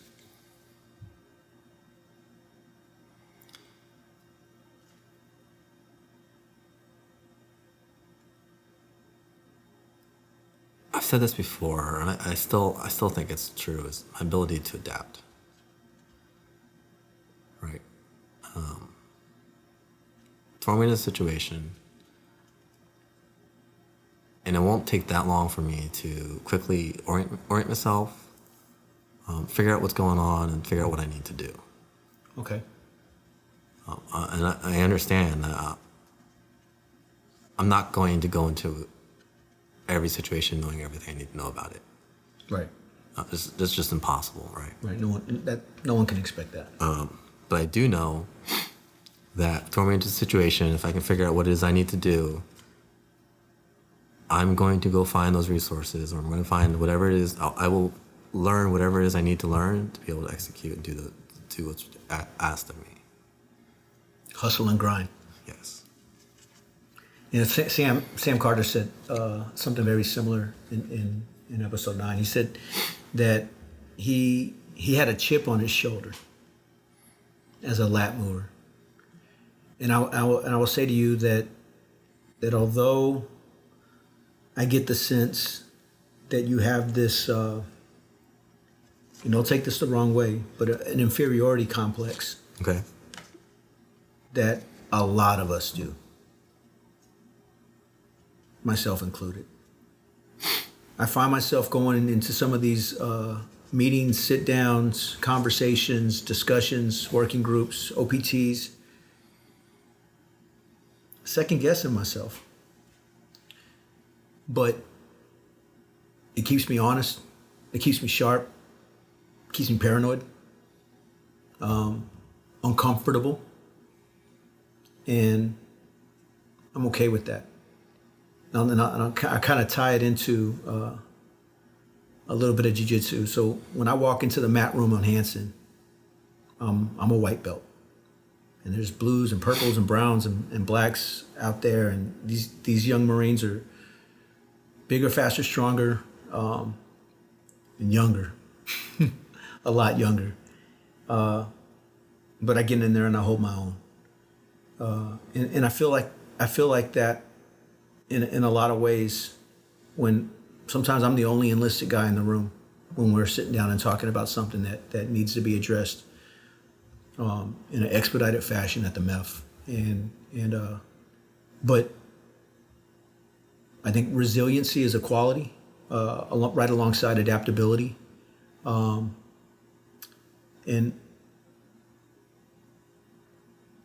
I think you have that in spades. I think a lot of us have that. And I think in great fashion, we have that because of one another. So, you sit down in an office space with Kevin Simmons for several years, you're going to have to step your game up. Yes. So, so I did have an inferiority complex, and it was because my exposure to what I considered were the good staff NCOs was Kevin Simmons, Sean Nicol, right? These heavyweights in our career field. Right.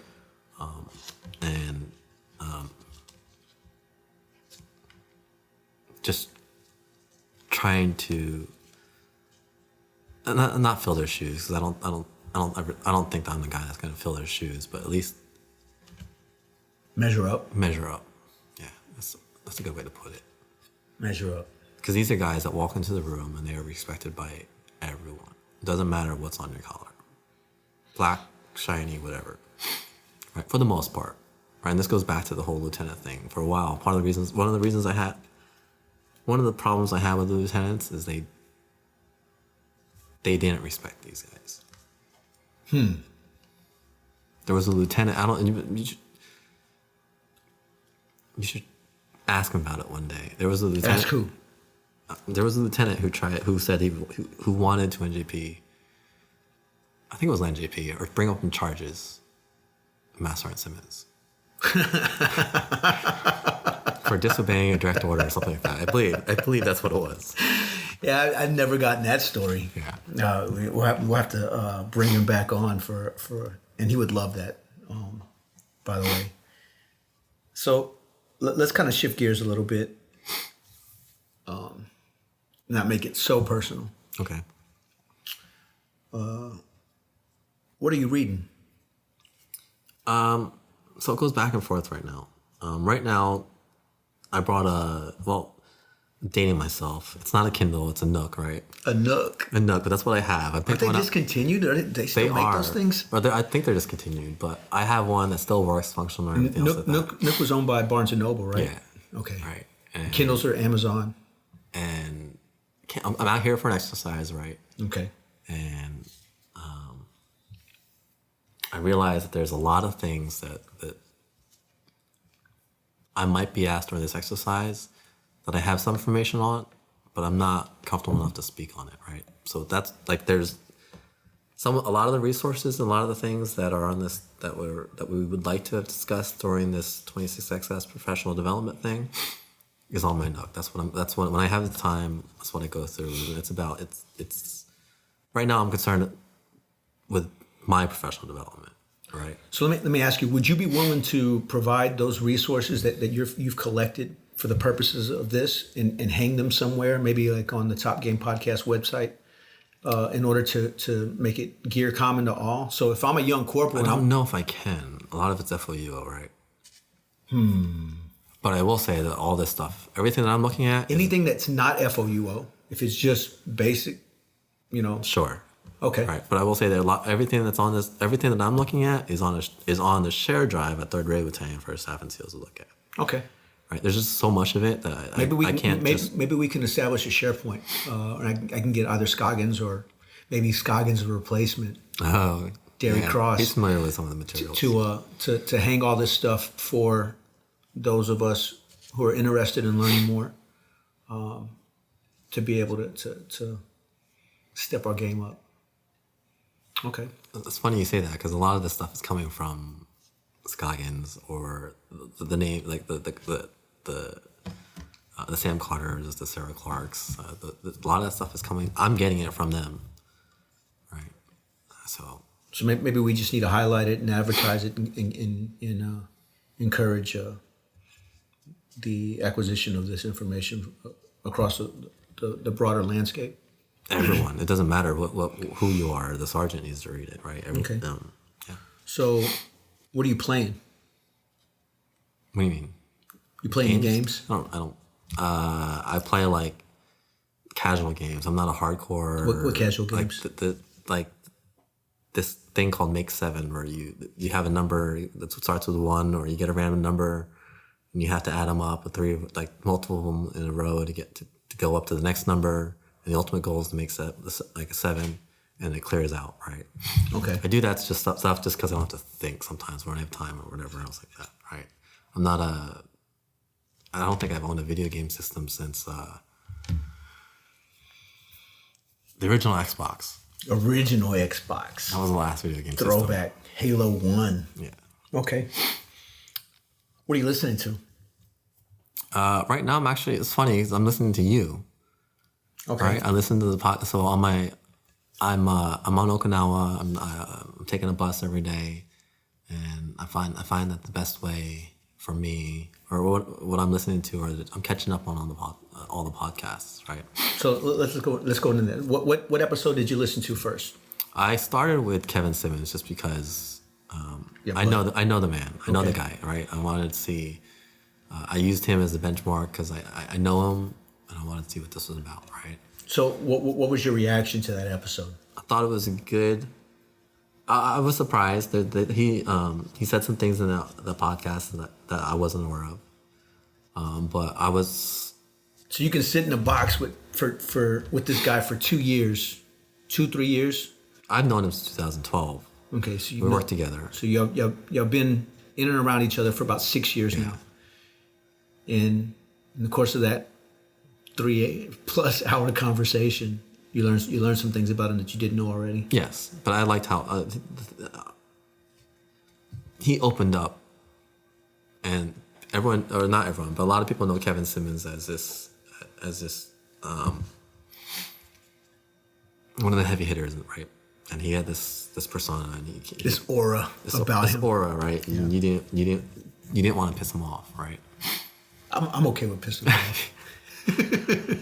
But I ain't scared of that big motherfucker. During his podcast, and I guess maybe this is why so many people have told you that they listen to it over and over again. I've got a lot of that. He revealed that he's human just like everyone else. So I can pull up the statistics and look at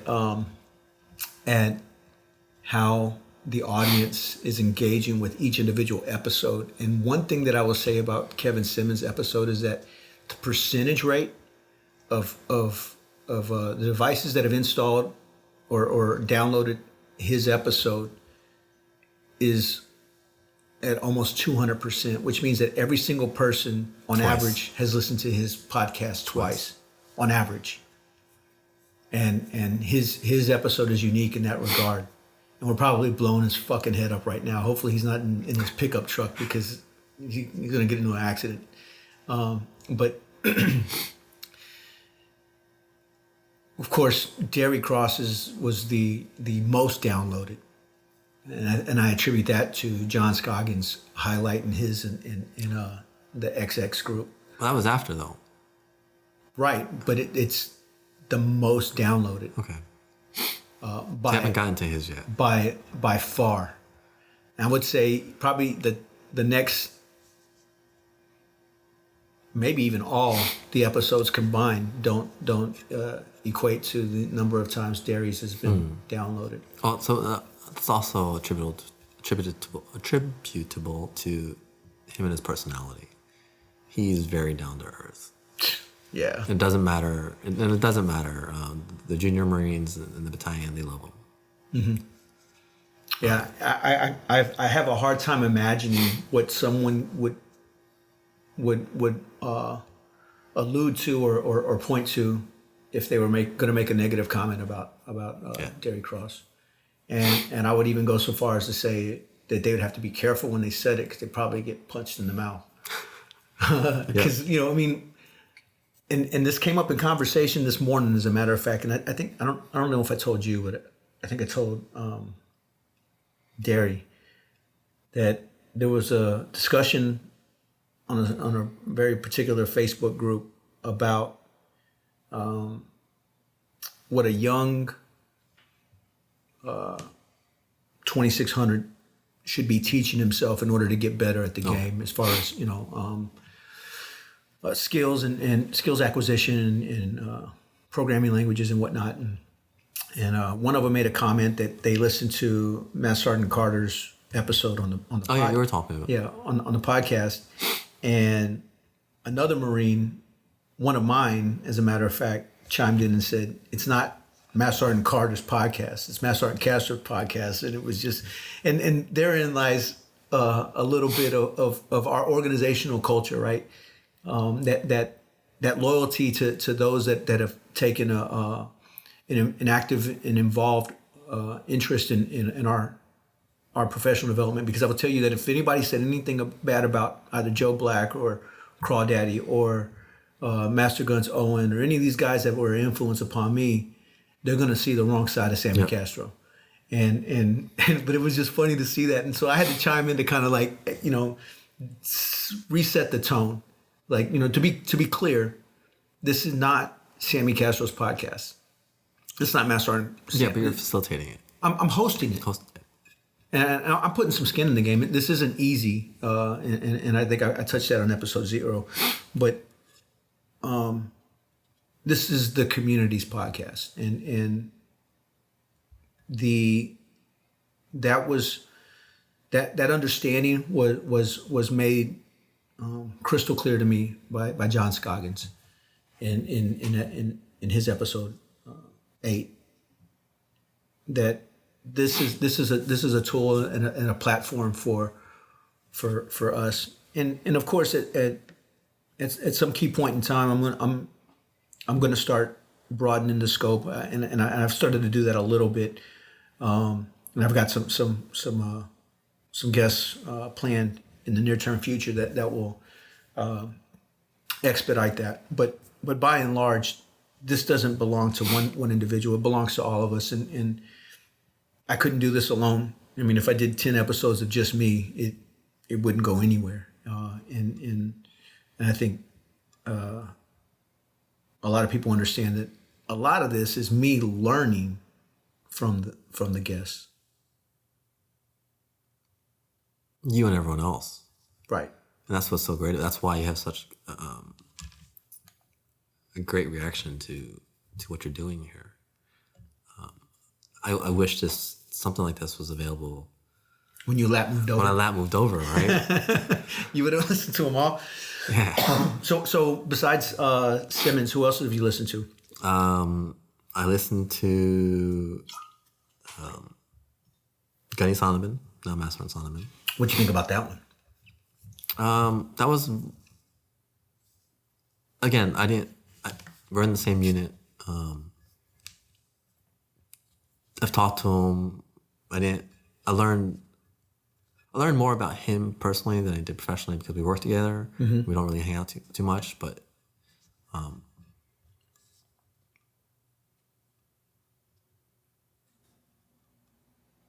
there were some things. I learned some things in there that actually benefited me, but it's I haven't listened to a podcast yet that I haven't liked. I haven't listened to. I just finished Master and Scoggins, right? What do you think about his reluctance to get personal?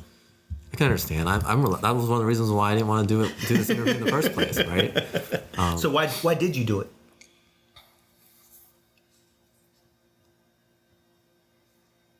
What convinced you?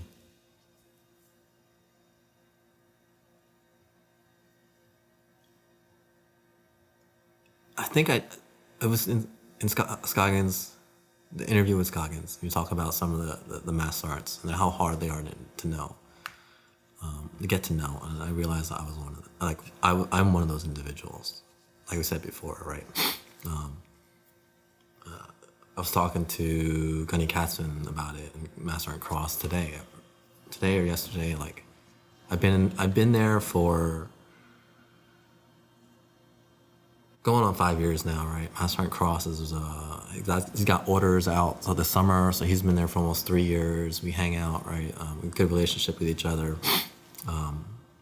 But I've said hi as spouses and everything else like that, but we never really hang out unless we're deployed. We were out here together, right? So I got to know him pretty well. So, but back in Garrison,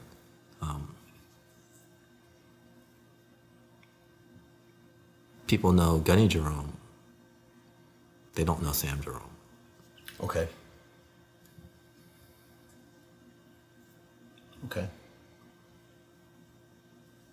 So, where should we be headed moving forward with this platform, with this project? Am I asking the right questions? Are there some things that I should probably focus a little bit more closely in on? I've got some ideas of kind of appendices to add to certain episodes.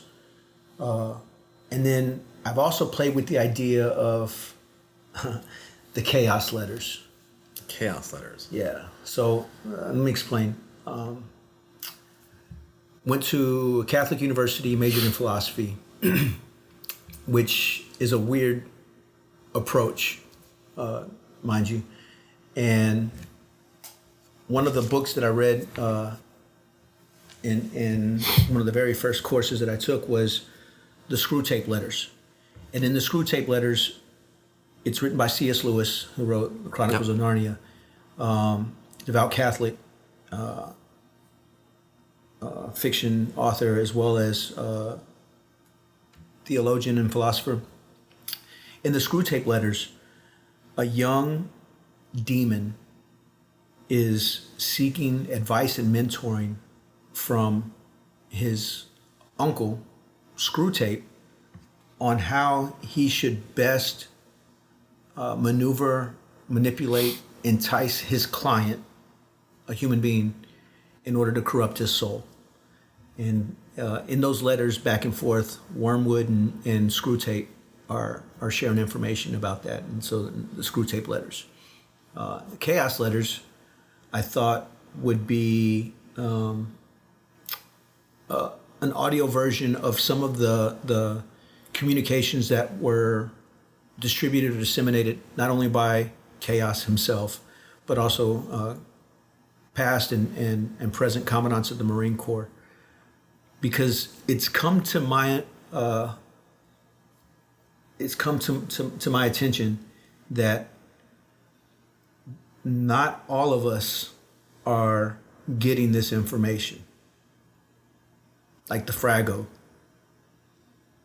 and Message to the Force and the National Defense Strategy and some of these other publications that have been released by our leadership. Not all of our community you're talking about? Not all of our community and not all of not all of the force. Okay.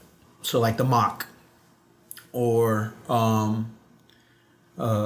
other messages that have been released that I think bear a little bit more scrutiny, and I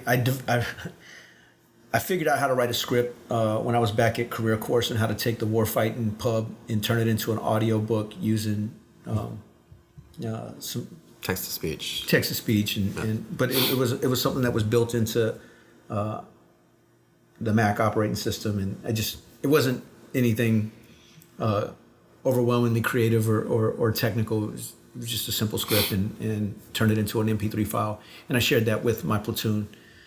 And some of them actually listened to the Warfighting Pub as opposed to reading it, because they weren't going to read it. It wasn't in them.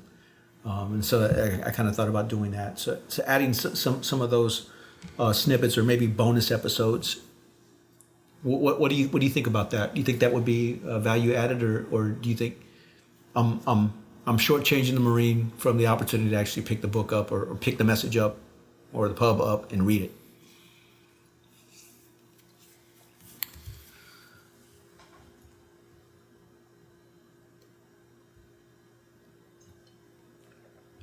I think there's other things. I would rather hear some more interviews, right? Maybe put some links, or you're even talking about like Warfighting Pub, right? You're mentioning it. Just from you mentioning on this podcast, there's going to be more Marines picking it up, right? I think you're still early enough, and there's still a lot of figures out there that just getting their thoughts on record, right, would be beneficial to the community.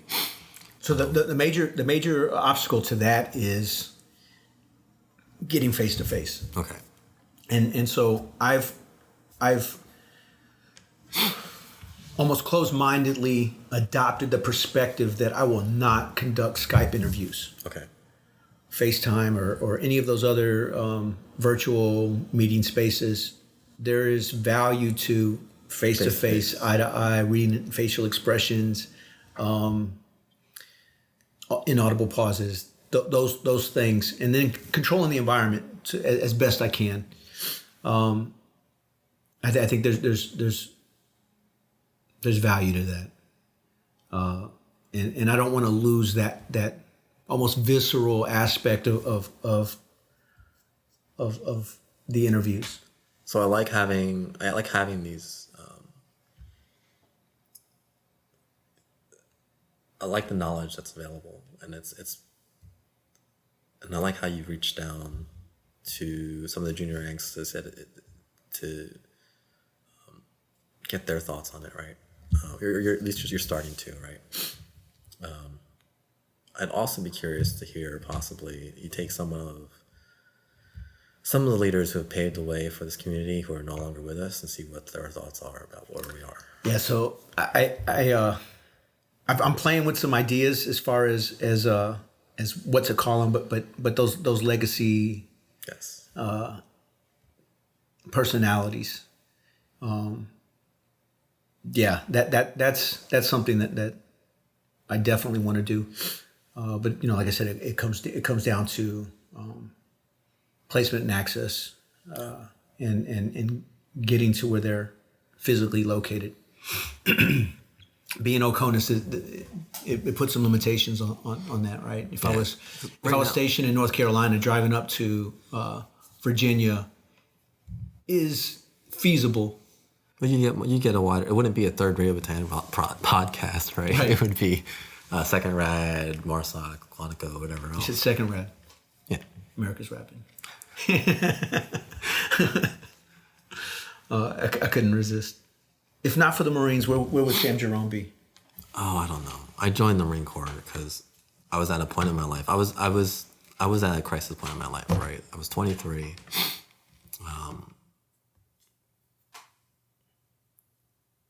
I had dropped out of college. I'd finished my junior year and just decided that, college wasn't for me. I was working full time. I was managing a restaurant. I was actually making pretty good money for a 23-year-old. And then I'd gotten into an argument with the owner, right? You? I had, and I quit. I wasn't fired, I quit. I was like, you know what? If you don't care about it as much as I do, maybe I don't need to be working here. And I quit. I was lost, right?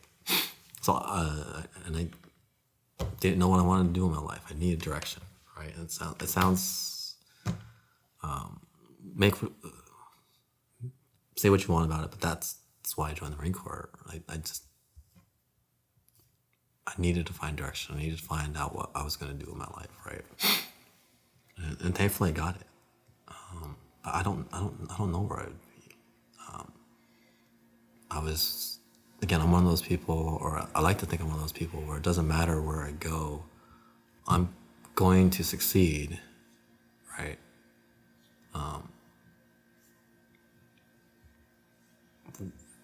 Whether it doesn't matter, it may be a lot of hard work involved, right? Usually there is a lot of hard work involved, but I'll take care of myself. I don't know if I necessarily be happy with it though. Right. I found something in the Marine Corps. I like being a Marine. I'm doing well enough, right? But I can't. I don't know where I would be. I dropped out of college. I just quit my job. I don't know. So this is probably becoming one of my favorite questions to ask guests, because I like the facial response that I get from all of them. But if I could give you 2 hours at a smoke pit with Sergeant Jerome, there it goes.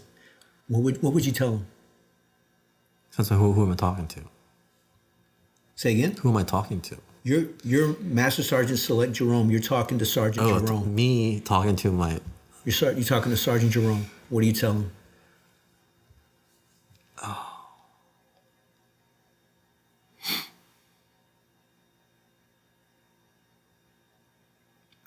Don't be so hard on yourself. Right?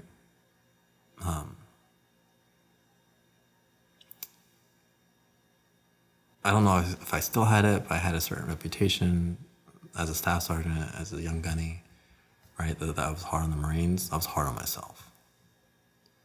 And going back to just do you, right? Like I struggled, I sacrificed, put a lot of work into making it this far, right?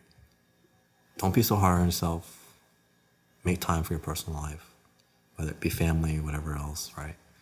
Again, if I was married, got divorced, and a lot of that was because I couldn't figure out how to balance my professional and personal life, right?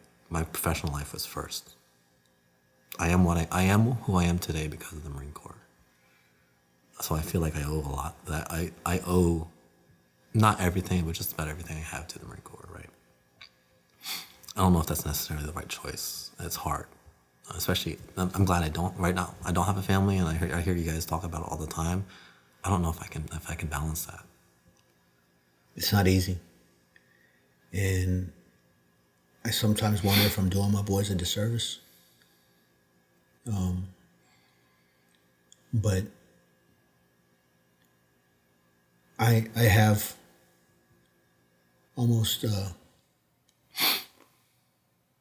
inhuman expectation to live up to the standard that my father set for me.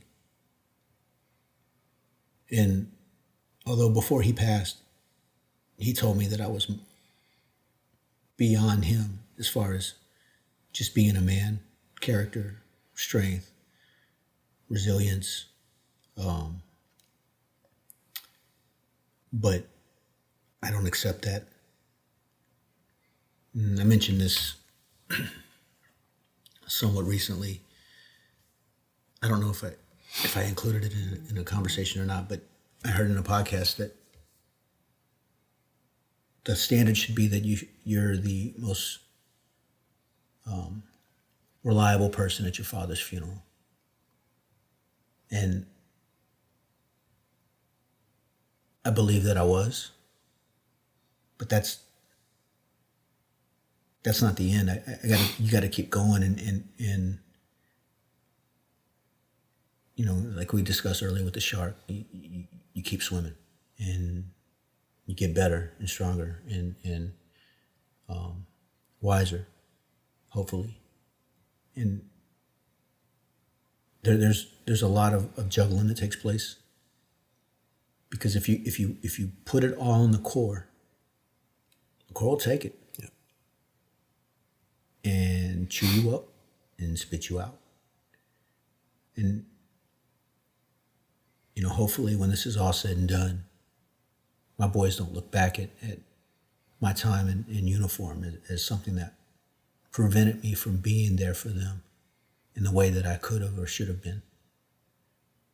So yeah, your point stands, but there's other aspects too, though. I mean, their life in Japan, their life in the Dominican Republic, California, North Carolina, Texas. They have experiences that I didn't have. Yep. They have opportunities that I didn't have. You know, Enrique got to learn sailing in the Dominican Republic in Spanish. You know, he's learned jiu-jitsu from multiple instructors, world-class instructors in multiple languages: Japanese, Brazilian, Portuguese, Spanish, English. You know, they've had an opportunity to participate in Boy Scouts in multiple countries, and I mean, there's a trade-off, to be fair. And you know, this year we're going home for the first time during the summer for 32 days. And although I'm not looking forward to the logistics of a family vacation for that length of time. 32 days. Yeah. It's something that they need to reconnect and reestablish those bonds with their extended family members. And I'd rather go to Europe, rather go to New Zealand. I'd rather go to, you know, China or elsewhere. But they need to like I said, reestablish those bonds with the family. And that's a trade-off. I would not be the Marine that I am without my family. They center me, they refocus me, and they challenge me. Marine Corps takes a lot, but it also gives a lot. It does. And I am grateful for that, but I'm also aware that it comes at a price. So, are you going to listen to this episode? No, I'll tell you what. I did an interview once about my adoption, and it's about as long as this, and they recorded it. I have it. I never listened to it. You never listened to it. Will you forward this interview to anybody? No, I will forward and recommend other people's interviews. I won't even mention that I'm on here. I'm going to talk about it, right? The people you've had on so far are big shoes to fill. And I know people have said, you said people have said to put me on here. Maybe this is just me being humble, but you don't think you rated an interview? I don't know. I don't think so. And maybe this is me just being, again, this may be that whole inferiority thing, or I don't know. I just do my job to the best of my ability. Everywhere I go, right?